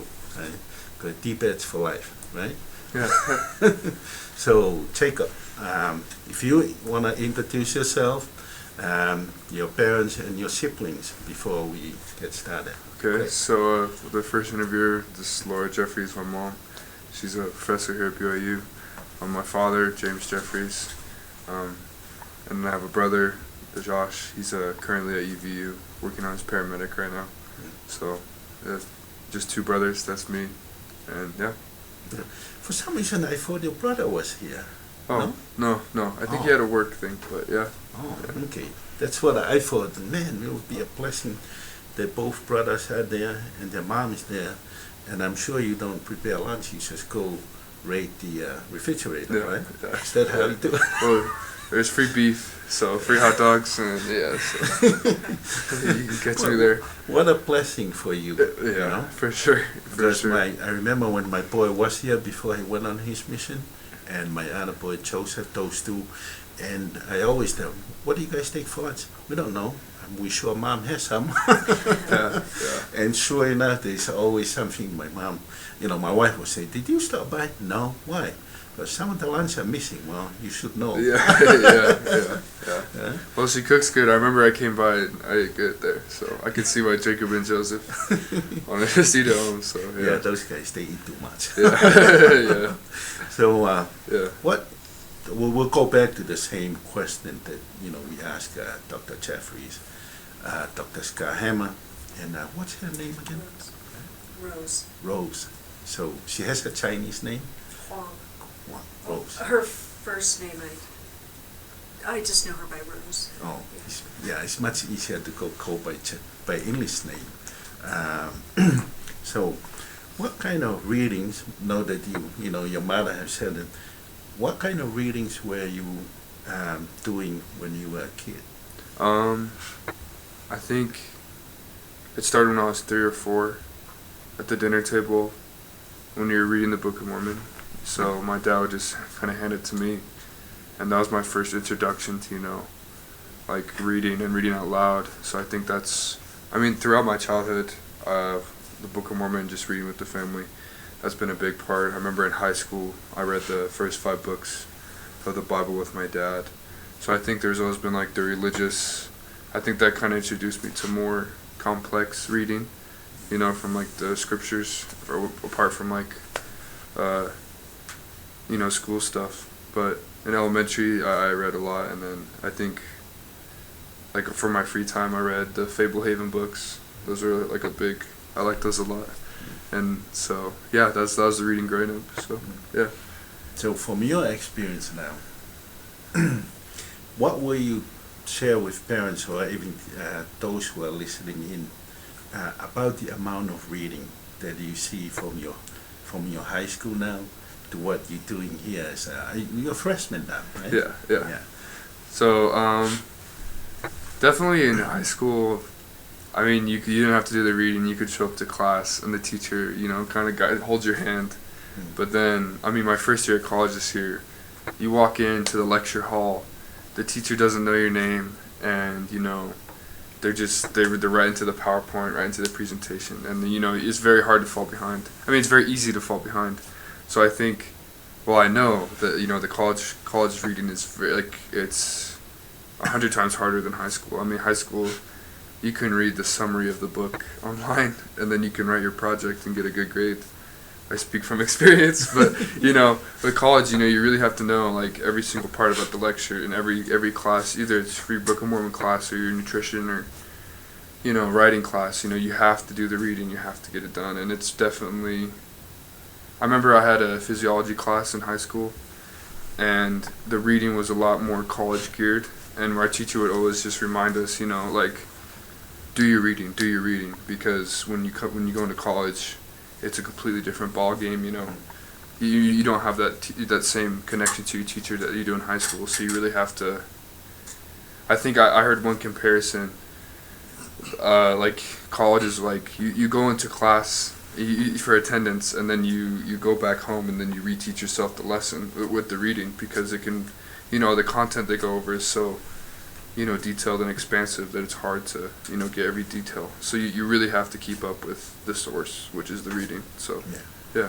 So, I'm not surprised that right now you're doing food science because of your mother. Yeah. Okay.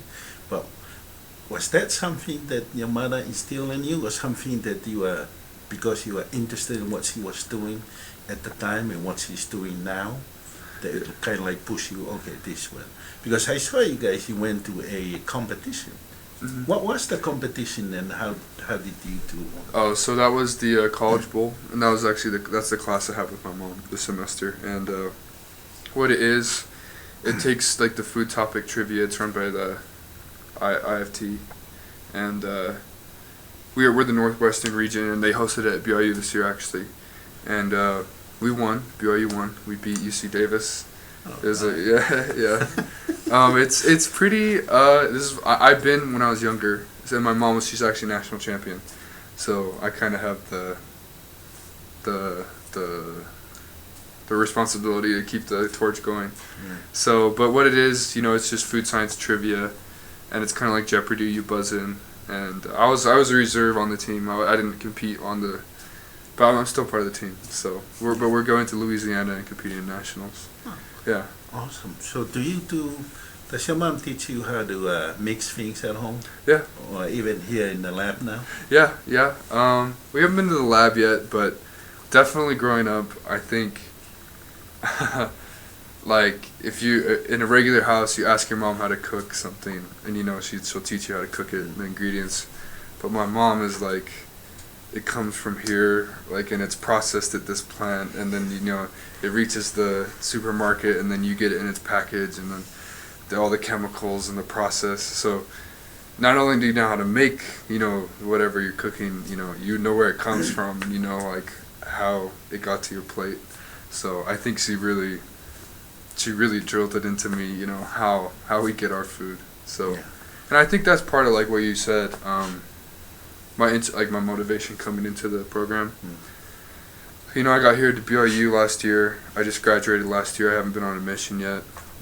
And when it came to deciding my major, I didn't really understand. Like, there's so many options. Everyone's going down these paths, and I didn't really know where to go. But I just had that familiarity with my mom. I met a lot of her friends through work. Her being in the house, just kind of teaching me some of those terms and being familiar with the major. I just thought it was a good, it'd be a good pathway to go down because there's a lot of cool opportunities. And in my work, like when I work now, but when I choose a career. What do you do now? I'm at a moving crew. For BYU? No, for a Wasatch Moving Company. Oh, so I moved. They have a moving crew here for BYU. Yeah, some of the guys on the team are on there. So okay. Yeah, while I'm moving, but while I choose my career, I don't want to become bored. But I think with the food science, there's a lot of career options. Like Rose mentioned earlier, you can make new flavors for ice cream. I think that'd be, I'd love showing up to work and, bringing in science and, interesting topics and mixing them together is just something I can really see myself doing. And yeah.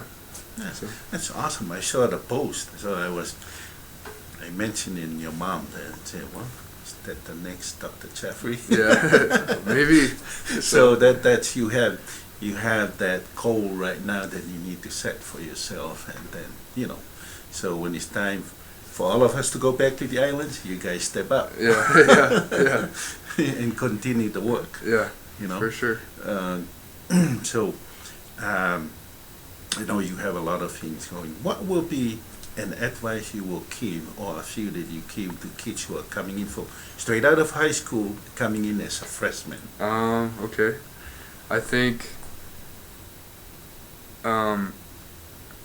if I could give myself advice for a year ago, I think high school, we're all kind of on this track together. You have your peers, all your friends are in high school. But then, as you join college and you see your friends go on missions, or they start working, or, they do whatever, if you're gonna go to college, you need to commit yourself 100% to college because, it's pricey. It's, this is, these are some of the most prime years of your life. So, if you're gonna be here, definitely commit yourself. Do your reading. Do what your teachers ask you because it's a lot smoother ride. I learned that the hard way my first semester. It was a bit of a, punch in the mouth, a different scene from my learning. So definitely be more prepared and, knowing your purpose. And yeah, I think that'd be the best advice to give. So give to the kids. Yeah. How about friends? Do you develop friends here faster in college, or do you still reach back to those at TMU? I think it's a bit harder for me because I still have friends from TMU that live in Provo, So it's been harder for me to kind of reach out more to my college friends that I've met. Are there any friends from TMU that are here with you? Yeah. Freshmen? Yeah, there's a couple. So it's always good to get together with your friends. Yeah, for sure, definitely. Yeah. make your journey as a freshman enjoyable, Yeah. or make new friends, right? Yeah, You definitely. make a lot of new friends. Yeah, definitely. That is one of the things that I enjoyed the most when I was at BYU Hawaii, making a lot of new friends that were helpful to one another. We all push one another. Yeah. You know? And there were some friends who went to cover party every night, and all of a sudden they disappear from school. Yeah. So those are the kind of friends you don't want to be associated with. Yeah. They won't help you. Yeah. You know, that kind of thing. Yeah. It's So- good to have friends that get in study halls and, you know, go to the lecture and like when the tutor's teaching and kind of give you a push into class, because those friends will help you. So yeah. Yeah, you'll find that you also become friends to those who perhaps don't have any friends that need to be in some kind of a format of a study group, you know? Because a lot of people, they always ask me, so what is the actual number that you think would be good for a study group? Research has shown between 3 to 5, but depends on who, right? So if you get a lot of people who just not very willing to work hard, you end up talking about sports, about other things. If you have 5 of them, and then pretty soon you don't see anything get done. Yeah. Yeah. So you need to have and structure it in a way that when you get together, okay, who is helping who, and then get on with it. And then sometimes for Polynesian it's different. I have found working with the kids in different states, and even when I went to Hawaii, they said it's very important to have a snack. Okay? And I asked him, so what kind of snack? So I'm thinking of like rice patties or that kind of thing. No, you gotta have, you know, tapioca and chicken. I said, that's not a snack. Yeah, it's you a know? meal. That's a meal. Yeah. But they said, well, we gotta have that. That is a snack, you know. Yeah. Seems like having a snack is important. They do like hour and a half snack, and then they come back for 2 hours, then they're done. And everybody checked because of the phone. Hey, did you turn in your homework? That kind of thing. And they found it very beneficial to them, you know. It seems like snack is very important. Yeah. And it's not the snack that everybody think it is. Yeah. So Yeah. it's actual meal. Yeah. So you enjoy your experiences here at BYU? Yeah, of course. I think, I mean, I grew up here in Provo my whole life, and finally attending the college that this, like, you know, town is kind of built around. It's been eye-opening. It's definitely a different perspective for growing up here than it is being a student here. But it's definitely had a lot of fun. I'm on a rugby team. I'm on the college bowl team. So, you know, a whole bunch of new experiences, a lot of new faces, and, you know, like a lot of people say, BYU is just a different place, and I can't really, I mean, I've only been to BYU for college, but I definitely can tell that, you know, there's a different vibe to it. You know, a lot, people, you know, I don't know, there's something different about it, for the better. So, yeah, I've definitely enjoyed it. Then having your parents supporting you, that's a big plus. Oh, for sure. And then to have your mom here, that's a big plus, right? Yeah. I mean, as hard as she is on me in class, I'm in her office getting her help just as much. So. Oh, great. Yeah. That's the benefits of having your mother as a professor. Yeah. And exactly at the full scientist, that's even better. Yeah, right? definitely. So, and there are a lot of things out there in the islands that you can make, like how we make noni and things like that. It's time to have some experiment. You get access to the lab. Might as well start throwing stuff in and mix and see what comes out. Yeah, for sure. You never know. You might come out with a formula that a company out there was just dying to get one. Yeah. Make some money. Yeah. Yeah. So yeah. We appreciate you, Jacob. Yeah, thank you for your time, and really appreciate being here with us and sharing with the audience. Yeah, thank you for having me on. Yeah. Let me do the music here, and then we'll see how it's going here. Yeah. All right, man. Thank you. It's good seeing you. How's Jacob?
fofonga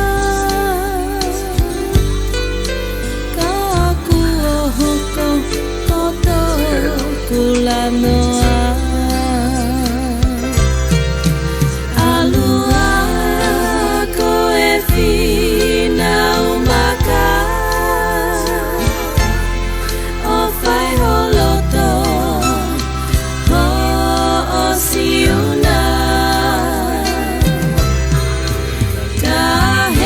Ika ingaloho oto onga E koe no foni Foi fo afa itoka E neu peheni Pe e au koho tofika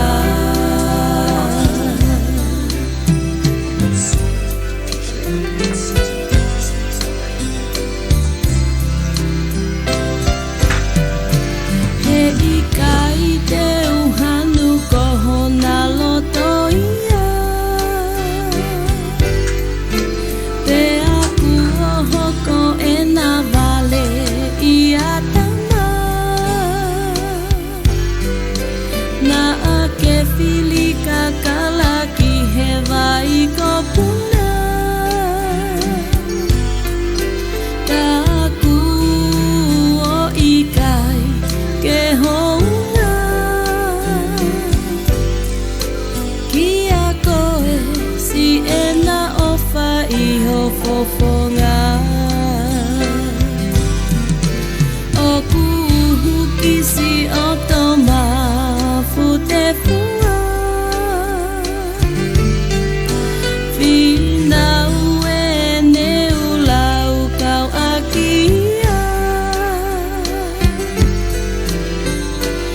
Ihe funga halatu fumahina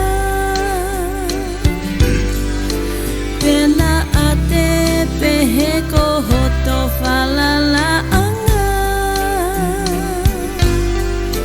Taku ohoko kohoto mamahi anga Alua koe fina umaka O fai holoto Siuna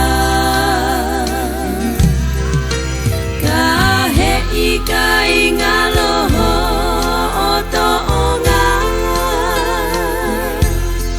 He koe no foni Kuo ifo afa itoka He neu peheni Pe e au koho tofika Peheni pe e au koho tofika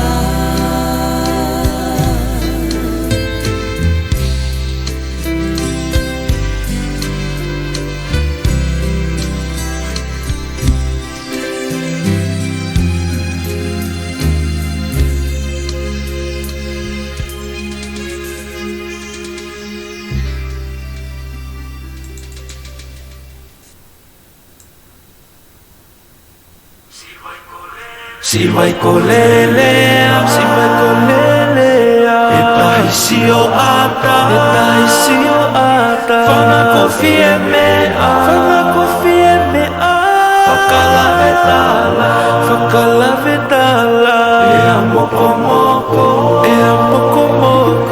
Fakavale loto Oi oto fakapo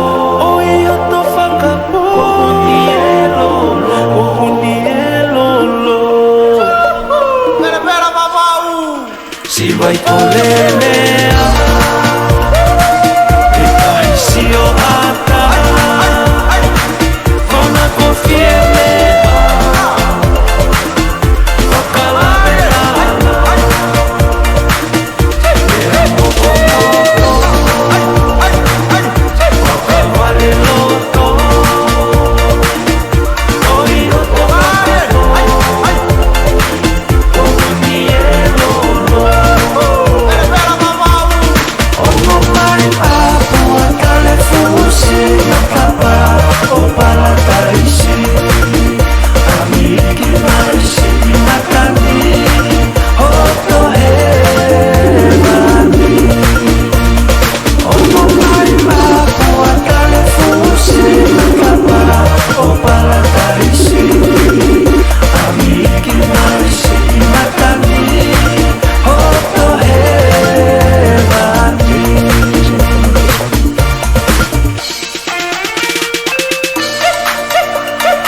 ki mo haamata pule o kumo ke kau mai ki he polokalama ko ia lofa talamatangi ku whahoko live atia pe me he airing science food science building ko ia I BYU Hawa BYU Provo o ku whamalola he pito ki BYU ko ia ko whangofua mai ai ngai aki ai facility ko ni ke whakahoka to e polokalama ko ia he whiawhini ku whiawhia whuki o kui heni a Dr. Kingilangi mo ki tau tolu I he whiawhini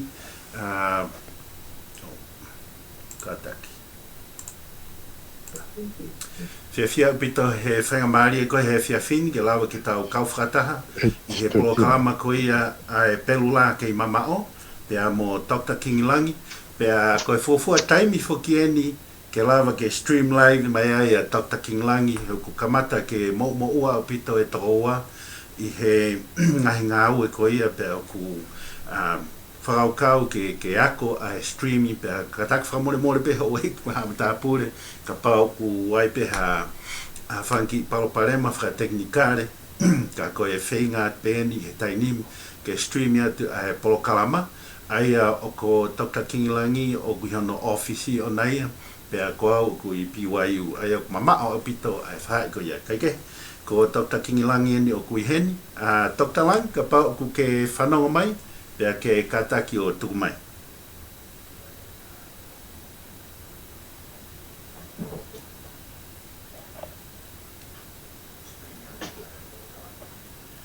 o ke whanonga mai e Dr. Lang ka pau ke whanonga mai pea ke tuku mai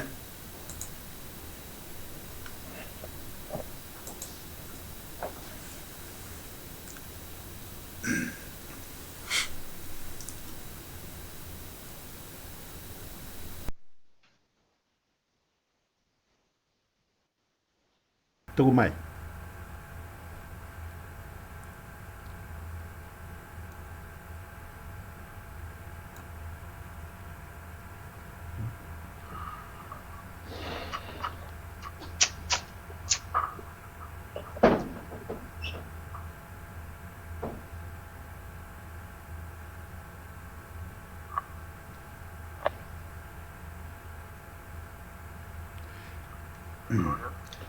Claudia? mahau ku kai ke whanonga lei mai toko waka ko mau whanonga pe tuku mai ko ena mau whanonga lei at pe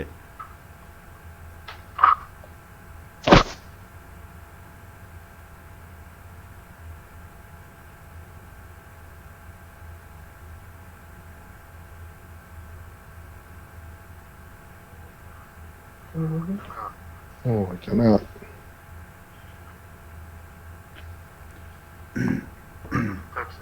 Let me text him, I'm ready.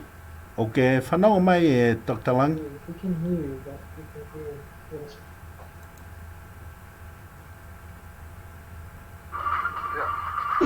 Yeah. okay ka pau ke whanonga mai pe ke tuku mai Yeah. When you go whanonga ia mai Mano tau mai lava. whiawhini pea ko whiawhia Yeah. Go whanonga ko ia ko whiawhia Dr. Lang I ulawa ke ta ngawe ake e teknolosia ke stream ko ia Madala. tuku mai koe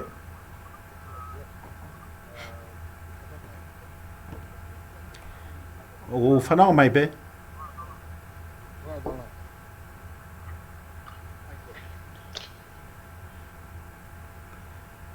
ka pau ke Sai. ko ia Yeah, go whanonga doga ka koe. ko ia ka pau ke whanonga mai koe pa ke rea mai koe Oh no, it's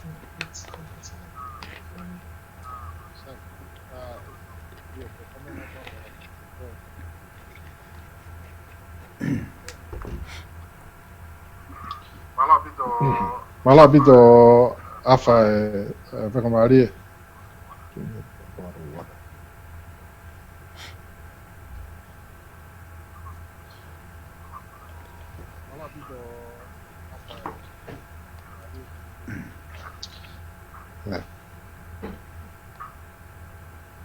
rea mai koe kingi I'm not having this problem.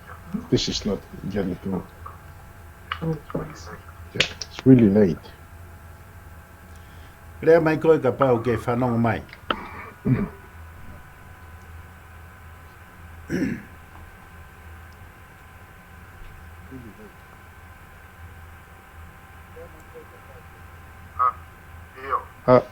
Iyo. Koni ko whanonga atu.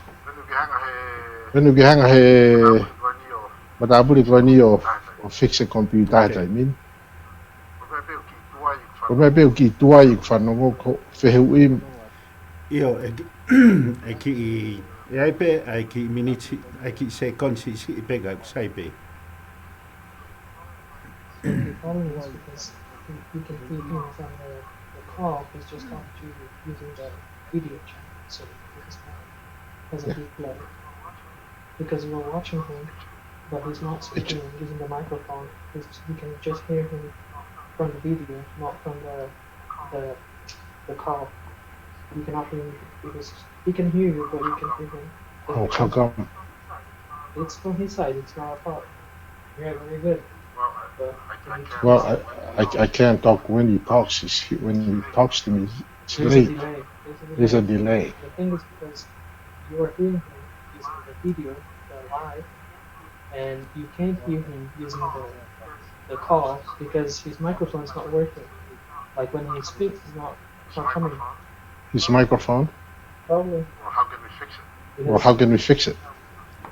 We cannot hear him. Yeah, mai koe ko ni wong le Yeah, we can interview this way. I mean, there's a split. I mean, there's a lag in between.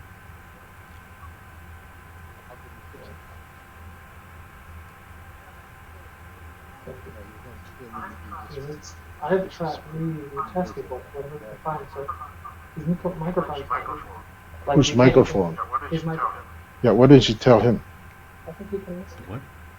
Can you hear him? Rea mai he kuongo le rei at pe kingi.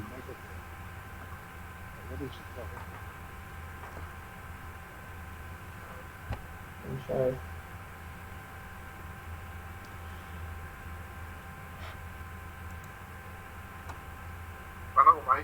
Iyo, ko whanonga atu. Rea mai koe he kuongo le rei. Okay.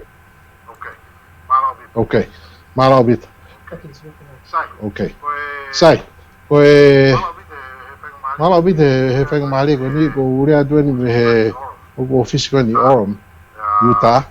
Ya koe toki fofua rea dueni I he tawha koe ni koe u iai peki aki mea kai ke wanga ke he system. Ka u ke whanonga le mai pe. Sai pete ta whetano aki pe. Malo bit. Ko ha whainga whehui ke whemau ke tatara noa ke hai whewhini awha I he ngahi whehui whai mai he ngalo ea mi he ki kāinga. Koe whehui pe taha na aku mau, ka koe whehui, koe whehui mai, na rahe ho tala noa ke ki mua whikau aki pia moe pupula, moe fufula. Pia koe whehui, koe eke mai, o kuanga whewhe ai pupula moe fufula I he hange koe toto maalunga, pia moe kauti. Koia. Koia. Koe aia kona whapalangi ko inflammation, Ko inflammation u whatupuia me whaki me mipa ku hao me kakana manu, hao me he dairy, me hao me he eggs, Ka koe ngahi mea koe niu ni whatupu ai whepulo pulasi, aia koe me ilo pehe mātua kona ko kauti, Ona au ki mau mea tokoni pe maha ki mea kai hange ko waka mo pulu. Au bea ki he ika, au bea ki he shrimps, O depende pe me nau pe rou nau mama tokoni ai. Ai ko ngai protein ko ia ku inflammatory, ai ko no huinga me whatupu ai whepulu pulasi. Kai ke ngata pe whepulu pulasi he ko tanga hui, whepulu pulasi I he kiri, o to whepulu pulasi whoki he loto I kālapa. Aia koe huinga meu tau whenga ke tau ki tokanga I koe ki he ngahi mea tokoni koe ni, ngahi ko ngai mea tokoni koe ki whupui. Kapa te tau sio ke historia, tau pe tau tupu ai kāinga ai me taimi koe, na nau tipeni pe nau mega na toria me foi kumala mo foi talo mo ngahi lu mo lai pele o taimo tau mau me to kone me ngahi me kai ai miti me ngahi me kai ko ni kakana manu kama tareva ke hoko se populasi pe tau fe a do mo se populasi afa ka ua pe o hoki ki lalo pe tau fe ai me kai ko ni ko pe ke te ha to fe huia ke pe he o kai ke fu mahino ngahi ilo whakataki ngahi mea koe ni kono mo ni ana ia kono mo ni te tau lava pe ke tau ilo he taimili koe ngahi study sia o si whamo ni whakataka kai pe ke to lo taimbe foke tangata ia ma me to kono me plant based e mo ni le taime ne nofo I he kakano imanu pe koe pekani pe koe cheese o au pe ke eggs mana tu ko pare ke te fe au ki tamo mamahaki ya hikai ke te mui folo ki tai o hange ko palani ko na tu la foke tanga tai e tai mo fanau mai ke mo ile le pe mo ifo a ko hinga ko tau ma me to ko ni e tau fili ke tau mai me to ko ni la vale ke fanau ni e te mo pakai ke ngata pe ai to fa fe la nga ki e pa fa to fe la nga ki tai mi ko te ki ta motu ai ka ko ne tu e tai mi o smahin no pe ia ngai ko ta la no ki mo ke ngai blue zone dia ka ngai fe tu ia I mamani una mo bina to ta te au ke o pe ia fa ki ngo e mo fa na ngau fa ka ia ha ke pe ke tu ia ai ko me mai ka ki ta to lu tai bu furi ko te kai ta be bu de furi he te ta ko furi he ta o fu be furi he tau whango fu fiti nga fu hiwa ngo fu o kei pene fiti pe tangata ia me ma furi koe a mea me he kakano I mani ki he plant based hange koe lu lai pele ka moe fu italo kumalo mo ufi mo nga mea koe iai foke mea lahi kuhanga he Amerikani demonize na hanga na tauria whaka ongo kovi ai carbohydrate Kuninga fo na pega ka carbohydrate. Tonton ke na hanga o whakamahino o hita carbohydrate, to refined carbohydrate. O hange ko mahua a hina, o hange ko chips, o hange ko ngahi mea kaipe he, o na hanga furihi pe na hanga whakanga masima, ka mo lolo, ka mo suka, no process ke mea kai kuinga ke tu follow herself ke lava customer ke na mo fa ke alu na pa nga ke ko na tu la ya ko o business America ni na focus ki na do ko ha la siri ni ma mai o ke na focus ki na do ni ko ha mo u le hoko ki he kainga e taimi na ma to ko ni ai e me to ko ni to to e ta pe ko me to ko ni to no plant-based, whole food, SOS free diet. Ayo ko ne tu ko ta mini afa ko me abu mahina ka dita do. Ne tu ko sa ni si ko ta mi kai ke te ha to fe hu ko sa o blang America yo pe mai ko diet o mo le reta ha ko plant-based ko plant-based whole food. Ko diet mo le reta ha ya ko hoka dureva aya ko na pepe e filipe tanga ta aya ka no si whamahino mo lere I taha ia ai mau me tokoni plants paina whakati tau tō ko cholesterol ko kau I he palaparema ai ngako kau I he palaparema laha pite Amerikani ko no ngā ko fwoi a kau koe ni unua ngako whakao ngā koe ki he ngako ai ko fwoi a kau ko ko statin ko family ko statin ai ko lipitoa ko Pravastatin, Lovastatin, statin family. Ayoko me kai ko ia ko ni holoki ki lalo ai ngako. Vai lava le pe ke holoki ngako ki lalo. Ka ko pa ke te folo pe ke te fa ka he tai ko to pe ke holo ai ngako ki lalo. Ke he tai ta tau pe ko te tuku ko ma me to ko ni fu lahi me ka kana I manu. E holo pe ai cholesterol ia te ia pe.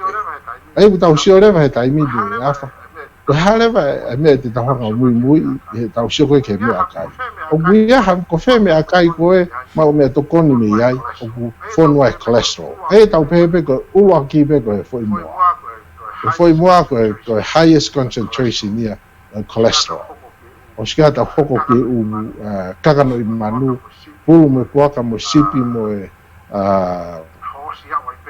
hosi ya wai pege e ngahi kakano I manu ko kosi ya hanga ko ngai fatapo sen fai o ton ke tau tokanga o bita ke ngai kakano I manu fanga ngai pege ki flavor ai ke si pe he pesete nima o me to kon go tama abawe pe he e kai ke asi la pege tama ta B12 supply ka leva ke fu fe ma ke tau ma to kon ta dia me kakano I manu no fo pege ta to le plant base e tu we to tapu o matala pe ko plant base au ke taniela matala ko plant base au ke ngahi tohi a sese samita ai muia ma monga pa te muia mo 7 day advantage o ke fu mo lele a pitoya manatu pe ko american o guia e blue zone e taha ai ko to taha beia o blue zone I continental area ai ko Loma Linda California Ang fu mahino opito tu bo ngahi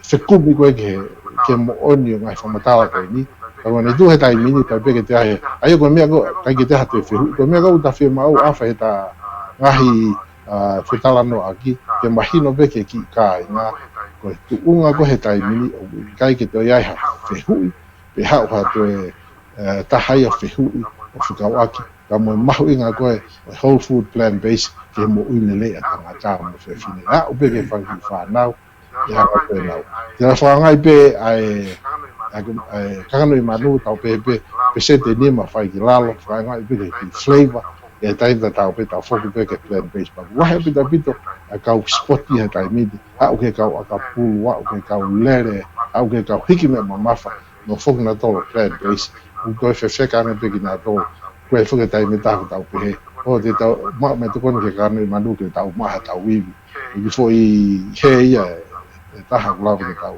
fanango ke ka ko nga ko ngai business na fe ma na fanango ko fangi ko ko ia ai ko be ma winga ta ha afa me ki foi message ke ta hanga o tu watu ke tau ki ka inga ke mahino ka dina to ma me to ko ni ko ton be ke na fo pe e plan base Paka to gia hatai mi to gia alu haki kai me kai ai pe haki me si pe ka wa pe fu o va hai ka time ko o vai ha wa ngai ma ki ke angai ko feu ko na ka fai inflammatory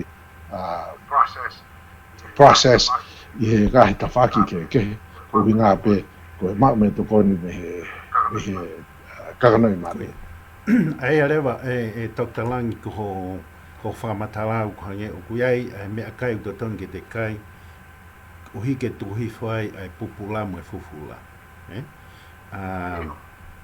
Iyo koia ai rewa ko kina tolu koia o ku ma pe kauti mo ngai me pe e lawa ki ke toi ki I from ma ala mai ke mo tolu foku ma me ai fanki I alopilano ko ha ai fainga me au mo sio ki ai I he ki nau tolu ko atu ko ia o ka ke wha mi lawa lue ko ke mi lawa tu ki o lunga pe ausio mo test mo me ko pa mo hanga rewa o prescribe ai foi a kau ko ia ki he kau koia koia afa ko koia ko matanga mai ko mo de feu ia ko I he gu experience ko ni ku ma ko he gu practice ko americani ko ka pai hagi tamasi gu lo ma ko ofisi ta o fu tu ku pe ia ku ketu mai na kai ke de kana kai ke humu pe tapeva ke te au gaudia arthritis and is proven otherwise I'll be for the Maggie teenage I Kauti Peggy now to how go out the uric acid, all you guys here tahatol or the don't get need my perfect. Uric acid. I go made of hoko lahia bit of the now. When we have before my minute to go. Now if you get uric acid breakdown or if you get periods of perimeters, ki me pa ko ya hoko le vai o le formulated crystals au le crystals ia nofo he ko tanga hui hanga le he faki leukocytes o hofe faki crystals ko di o finga ke na mo mos e time ta tau pe hu faki hui ko ni o na u falavea horisi ko faki cells o ma hu mai lysosomal enzymes ai ga enzymes ko ni to don ke hanga ia o veteki siemu e time ko hofi he fangi so dia siemu e time ta tau pe hanga ia o hofi ia anga gi enzyme ko ni o hofi horisi ko joint o fi kulu pulas ko langa ga afa ko langa lahi ko o no pe o hofi ke anga ko fata po so langa ko fa na e taipo langa ko tauti ko hanga ta formata na ko inflammatory process ono tupu nga pe me ma me to ka ke he ia me ngahi me mamahi ko he kauti e taimi ta taupe o lotonga lere fe pulupula se horisi ko kalawa ta na game cholesterol o formulate ia ki fo i hanga ta maki pero ne pago e fe hanga ta maki ko ya ne formulate ia clot me o tau ta to heart attack o kapago hoko ia kalawa ko mafu kapago hoko he kalawa o to u tau ta to le stroke so go state process ko ia ai ta formatala bin ke ngahi inflammatory reaction o fatupu e ka bin manu o dai fo mo mai ke heia ma tu ko TMOs ka bi ta fu aloloto ke ta fenga pe ke formatala i he ke mahino mo fua ka fengo fua pe ke mahino ke ki kainga tai go do ma me to ko ni ai me ka no me ka ke ngata pe na alo inflammatory aku ni hanga ia to mau e ki kemikale ko ni TMOs ai horisi ko kalawa o fatu pe hare te ko sto kage ono di fakalava bege ta fagi ya ka ke lot ke fu ta fu matala really technical about it ako no ma inga ke mahino ko ka ti ta do kaka no manu o vi kai ka me kai te hanga from u le ki ta tolu and from u fulwa ki ta tolu te tau mo ui le la la peta tolo mo ui la peta tolo lue ka ko te tau la peta tolo le la ki ke tau fitu po fulu tau valu fu ka ko ange ko la ma tua ko to pe mo te la ngaki kai ke la wa o ki ta fa nga u i ka ke te ke mo ui aku te ton be ke te ile quality of life about the game mo to ton be ke tu o holo de lu ki u ta fa ki nga u lu e ta kai apio a te ki mo Vestapol kama te fuki hau sama ta ni age ke ngai me ma inga ke tau ilo ki ai a hono mahu inga ke mahino pe ki tau tolu afa mo ki kai nga me ma inga ta ya ko Amerika ta i men na sio e frato nga yang meat dairy mo eggs sanga ko pakano manu mo dairy hau me hua kau e ko cheese mo hua kau mo nahi me akai ko ya au be foki he fo mo ko tau to kan me mai ngata ki tau ile tai mini afa hanga be na tu laia o ko be ki tau to apa de tau hanga ko me no ta lau ki ai ko cholesterol de tau fe ku me ta to le cholesterol ke ma cholesterol ia i ha ki fu akau ko ki lai akau ko ki fo ia akau ki foi ya ka hala fakalele cholesterol ko tau mau be tau to ka no man ya mo wakau mo dairy ya mo eggs fo ai ko fo mo ya ko tau lo fo ke tai mini ko ne tu wa price tai mini ma ta no mo pesi ne nai tau ma he na wo ma na fe tu ho hi fo ai wakau to la ta sin je wa ne e ka la ma du be na to la wa tu au tau sure ke fa mo ni tai min e kai pe ke to foki ko ne tu ko tai mini ha u pe ai price ia o ki ma ange dairy o me pe ko kanga no manu fai be fuga ki a fa go ni go mo ki flatti go ni go I kai gel po state fe America na more la wafe fa ki mon man wai malo pe ni ki slow down ne price ko ni kanga no manu kai alu be price kanga no manu ya afa o ma ali pe ni holo nga he kamata ke ilu he kakai a me ko me te na holo kreva na ma me ta ko ni kanga no manu kai ki holo leva kanga no hanga ka opis di sio holo ki fu ko kai go hinga ke tau fatau kanga no manu pe ai kanga no manu ke tau kai te ko wai ono nga pe ke tau wilo ka tau fenga pe ke tau mo le anga no fo pe plant base ko feo ine tahana na ko feo ina email mega ko ke mai he lo tu pea ko ke mai ko na tolu uhi ku fatonga to la he na tolu ko to taha pe ku alu ko tala ke to kita o mai foi akau os ko ia pea ko na fata mai ki fare lo tu os ko lo tu to ki tu fa tu ai ki he ke to ia ka tanga ko na fi ma ko ia ai foi akau ko ki kauti ko hana e fainga ha ho kau ki ai ki he fainga mea ko ia ko wagi pe a fo tau tu fo ko be tau bo la o tai fra la tai fra la ke te fra nga e fo kau prescription wagi lo pe ke nga ko ni ko ia ko pe ke sai ne to ta pa fra mo ni ai ko DEA tama ko ta ko alu mo fo kau ko ia ka ku pau ga no fra ju hin ya ko me ta tau pe tu ko e tama pharmacist ai fo tu ko I he ki fo hina tama ko na danga prescribe tama mo time na ni prescribe ai ko ko fiha to to de hanga o follow ai ya mo fika ko fo ya ka we fiha ai tai ko vai ai vai lo leva e kai mau he tama ko na ko fo ya ka u ai la ko nga de hanga ave fo ya ka u follow e ka kai na te ki sivi famoni ko puke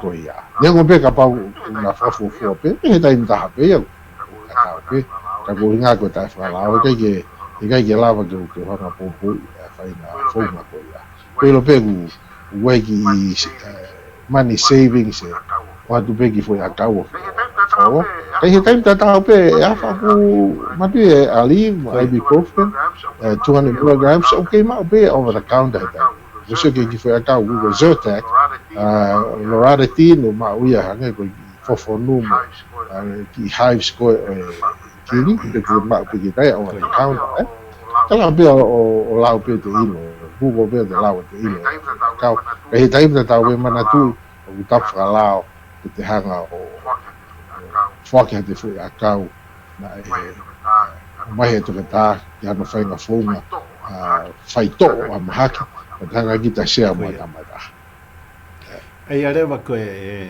Dr. Lange ngai ko ngai me he kapau ko mahalo ke taimi ko ta go toni ke to foki me ai ko anga peni faka kau fe ki la mai ngai fo hida fo ya kau ko to pe ke tala no mai ke ngai me ko na ki to fra matalai ngo ni ka ko alopio no ko fe kau ko ni ki he kauti ya ko ha no lele ko ha me ka pau ke ha side effects to ton ke to kanga ki ai he ku ko hinga ku e ku fai fi hu ko ni Dr. Lang ko ya ko anko ya ku ke hanga pe I lo ka po he ko ne fa ka ma pe pen ka pau lele fo me e wa ho no ai fa ya fai fu ke ia me ka ya Dr. Lang ke ke pe he anga me moni be ya ka ko no ko fu ko fe ka fu fa ta tau pe ke doses pa pa de a fu la hange be ya ko me ka le te kai go fu lahi ya ko via ka ki e tai mo te kai fe unga pe e sa ia ka ki ta tau pe ya pa mo fe ka wa tai mo te ma de follow ai on la yang he e tu du ni go ta ta e kai ke sa ia ka ki pa go la a pe ngai side effects ngai la ngai side effects ya o kai ke asia ko hi we ka kai ni wa lu to mo side effects o fo ya kau ko ve fo ya kau I tai pe una follow ai o ku ke kakai a ke ka ko te mahuinga o ha pe me o ate he to ta ke follow ke follow fa ta tau pe ki ai Ranga ke tu wa la ko fe ta ma ko na ko ate fo ya kau ko ta mai to ton ke muy When they have a frahino hino dia ko ai follow fia kau na tohi vai famonia no hino. Ye tai lai fo de formatala de ia formatala au to pe ke ta ta fano ko pe ke me ko ne awang he to ta ha tu ne to ta ye no fo ko to ta na si o ki ai ne nga si ne nga leva o fucking de fia kau ke tohi leva po Skype ki ai tu no inwa aloi mo ne DEA aloi men NPI number ai ko ngai me falau to ton pe ke futo kanga ke anga ko tau fitu ta ki na si mau hala ha ta ha pe he tau POLOKALAMA ko ni yo talat be mia le ko ya ikai ngai me ko atu to ta o ia to ton ke alo mu ya ko ngai me ko formata la tu alo e ke ko to ta me ta tau ko pa u mau ke nga clarify ka go winga ti tau la formata la whakatonga ki mahino he tau ki channel ko ni lava pe te to mahino anga ko he time da tau pe o vai pe ho to tonu ke ko to ta ke man du fo ko ka to ta na u pe ke na spend too much time pe ke na wang na to fo matala to ngai me ko ni fo matala tu I na visit nga ko visit mi di pe ho fu ko mi ta ni la ngai me ke fai pe a square pa document na to lu to nga ko na hi malpractice ia nga ko ma ma du ko malpractice ya ku ma fa pi ta ko nga hi license ia ma talano mo wi pe lu ko si ta tanga wi pe ko license ia ko license fa ma autor ni ma update license ko to e tai mo practice ai ko ya America ta ko ta na ki mare ke license me county ai ko county ko so le ki wa clinic ta ha ko county ko ni oram o ko me clinic ta e ko license ke ya u ta na ki mai ke license fa o danga ko pa ke update se to la vale va practice africa wa ko lao kai ke ta formata la sa bi ta formata la ke si mai no ke ka inga pa kai time ta pe kai ke ta la o ta la ke ka inga formatala kana utol me ko to be fe ka wa ki mo fe ka ko me ai responsibility pe fatongi ai to ka ta ko ni Skype fa to ako ta talano pe ta to ke ta to le ke ka me la va ke hoko ko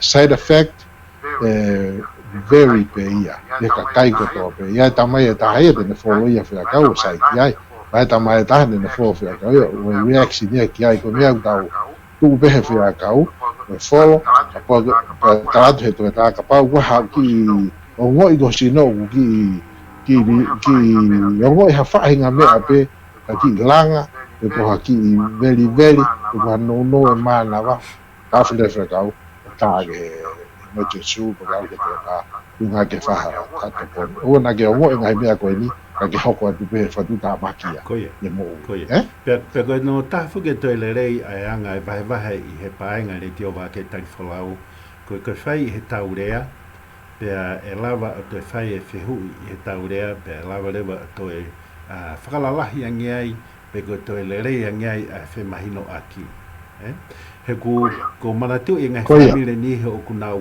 na ai ki mahaga mahina ne ua ta mai ke uafia te mua ai ba o tarangi ai ke nau taat ka koe ka tamena tō ki o arango sio ki ta kau follow he fine e ki a fo I akau e ono he taimi taha ko tango ha hinga o ke follow en he lo ko whanongo pe talu pe manatu I he tamini kai koe mea ko asi mai koe I ho o fo I akau koe follow pe a ua pe aga pau e fie mau pa ke follow a ua tu o tolu I he aho ka ku ai rewa ko tanga ke ngoi ulanga he aho ko to pe I kai ka kai rewa ke tonu ke follow ko ai ua ai ko ua pompong ua ha ta ua fiafi fa hino ko na aso he ki fo I hina fo I akau ko ia fina ko tanga ka pau kai te ke ngoi o kulanga ai pe ho ua pe ko pongpongi ya tu pa pau pe ko pe te ke ngoi ko ulanga pa o te ke follow ko ka ke foki mau Koia, tu mau be koia. foki ho toki ta o talangi ki ai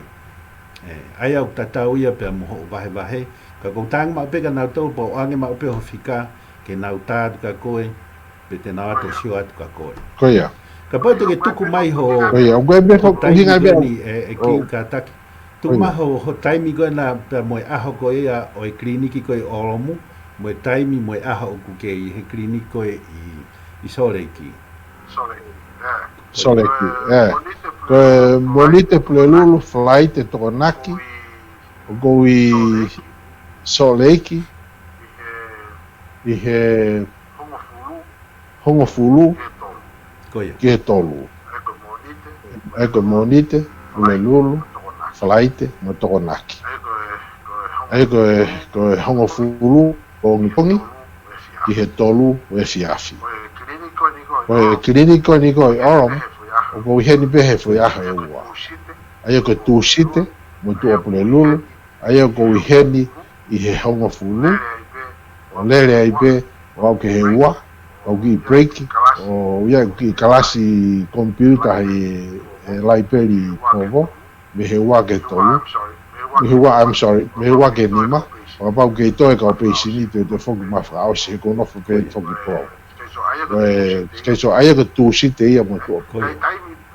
Kai taimi hawhainga taimi pe tā mai ka hatonga ko hinga mea ko ai ni afa ki avela ko fesi kainga kuna whenua tā mai ya tā mai wai ke taimi lahi una usi tokanga ke he pila mana tui ko o mai ko sio mai ko ka te au o tap whakalao ke hanga uia o whai ngā ue ka tae toto ko mea pe whai ko whai pe ngā ue pai atu pe pila ia ka koe mea ke nau ilo he kai ke hapila ia alu ke he collection a kakai policia o pe ke alu pe a tuku pe taka aki pa koe whakalao pe ia ia pe tuku whonga a koe ke hanga uia o whai collection waka ke he taimi lahi ta uene ofi ke tolu mo fulu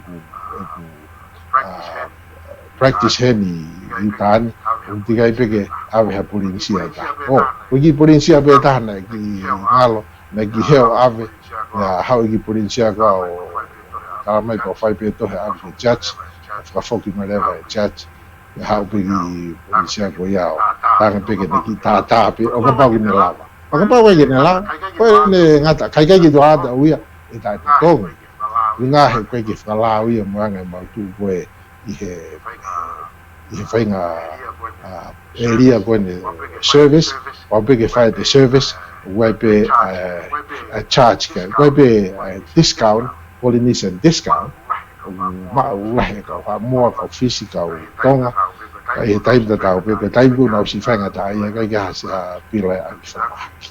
I mean, avki whare collection, eh? Kai ke ko ngai ko ku fotutu ko hawhahinga taimi pe vai ka tonga hau ki he o whasitua o pe ke whaere leita ha Mari ke here reita whamalo ka te mutol ko ia ku mo mea mai he ngalu ea mo ngalu ope o ku honga apito ki a toktalangi pe moao ha mo kau mai pe mo poupou ke heni pe a melisimilai linsi po mee ke heni pe mo tautou semisi ngau amo malo e kau mai troa o whaat ke te koe mo ki motol ko toa pe o mo mea mai he ngaru ea mo ngaru ope ko Olivia Teisina malo pito Olivia e kau mai e ta ko e kamata ki e hou mai e makahokowalu ki loto o whaat ka koe Olivia semisi vea malo pito semisi e kau mai kau whaka semisi i he kau whai POLOKALAMA me substation ko ia i Texas paenga le TONGA VAKE TALI FOLAU whamalo kui heni tuhe whine koe ni asena aho kovi tua kalau o whaatuka koe asena malo i kau mai mo i poupou lopeti Olivia Kaufusi malo au pito lopeti e kau mai live at whakeni pia me PYU ofi au pito ni ki apia lopeti mea pangia nau whahu malo au pito e kau mai pangia o whaatuka te koe semis po me malo pito toa e kau mai ko semis po me foki ko e tahaia kau whai whatongia i he paenga VAKE TALI FOLAU pia me he VTF Hollywood substation Ko mere matai tonga tau wha malo pito I kau mai mere kereti ola lolo malo pito I kau mai ko ia toktalang ko tu to peta ki miniti e valu ko ha to I ngahi me au ke fie vai vai mai tai ni pe tu mai Malo pito afa e whakamari ko me a whakasupe ko tu e mahu inga pito ke tau ilo kia e kainga tonga ai anga koe tau he tau sino ai aku te tau pehepe ko hane ngahi e lia whaa to tonu ke tau tokanga ki ai anga koe tau sino ke mōne e kono ulua ki pe tau tokanga ke tau mau me tokoni he pōpō e tau pehe kaupalangi ke mau me tokoni he pōpōngi hange hatui ke mau me tokoni ho ata hange haki puringisi ke mau me tokoni he fiafi hange haki tamsi masi aya ko hoa pungpongi ko kai le tahaya ke mana tu be ko ho fu fan base a fa hinga mau me tokoni pe tau tolu ki polisi ki formelie ki huakau almond milk ko fika uaki hoko pe ko mau lalo taha ko foi moa mo pe kani mo sosisi ngai be ya ku kai ki le ke ba to kon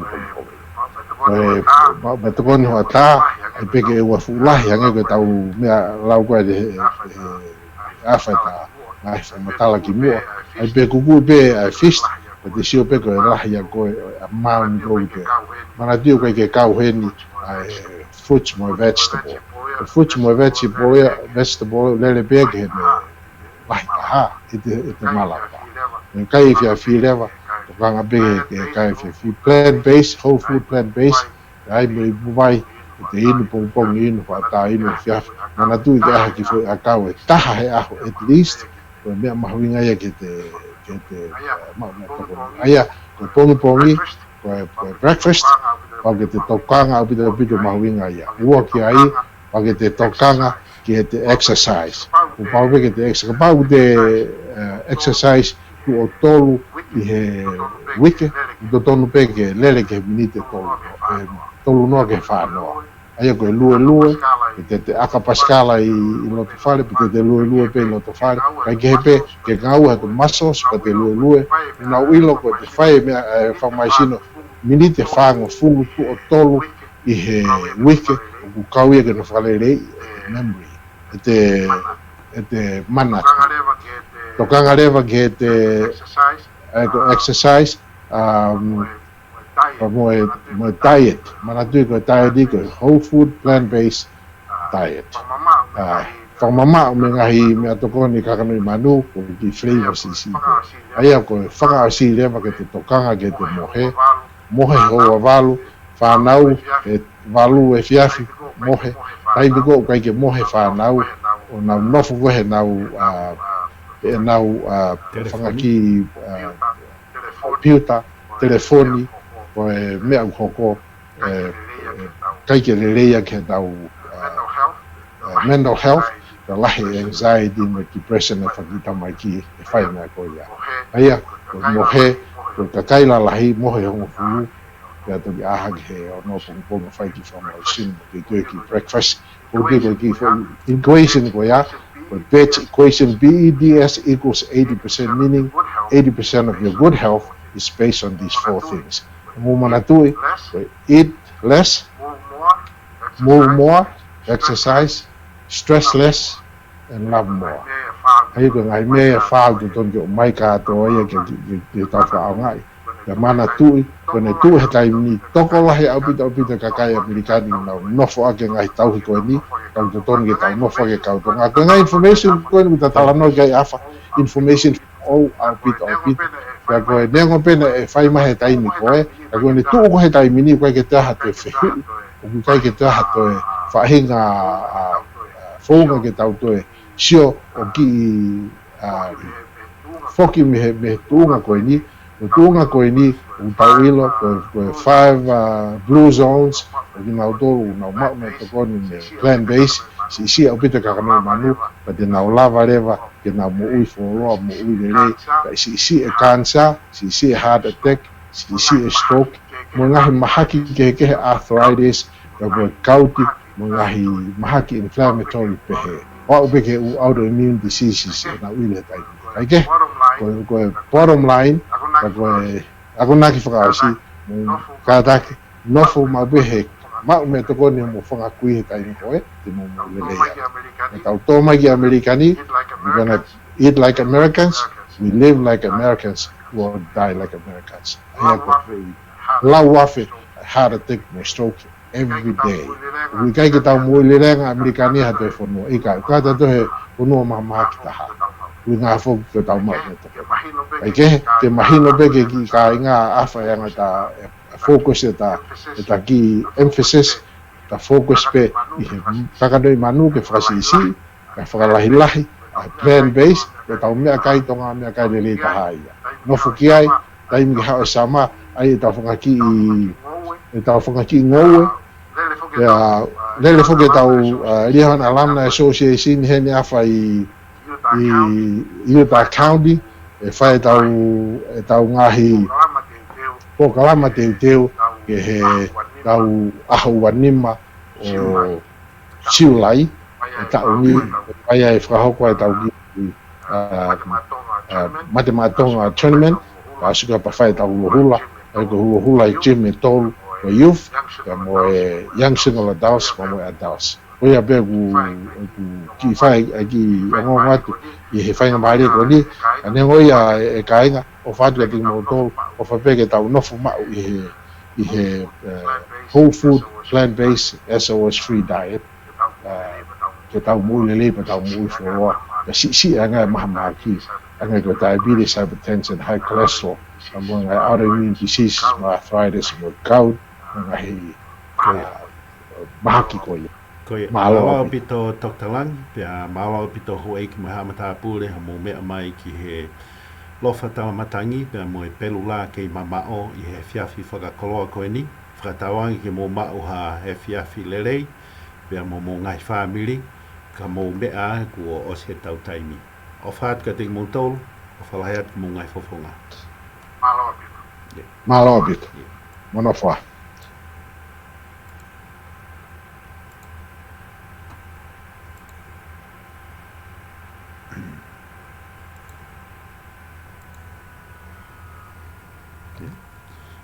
Ko e lawa ia e tau POLOKALAMA i he whiawhini ho weiki mo he hamata pule pia whakamalo maalunga au pita ka teki mo tolu mo mea mai ki he paenga LETIO VAKE TALI FOLAU pia mo e POLOKALAMA lofa talamatangi mo e POLOKALAMA ko ia e pelu la ki mamao e live atia pia me he Airing Science Center i PYU Provo pia whakamalo ki he PYU campus ko ia ko e whainga maria ko ni o whaat ka teki mo tolu ka mo mea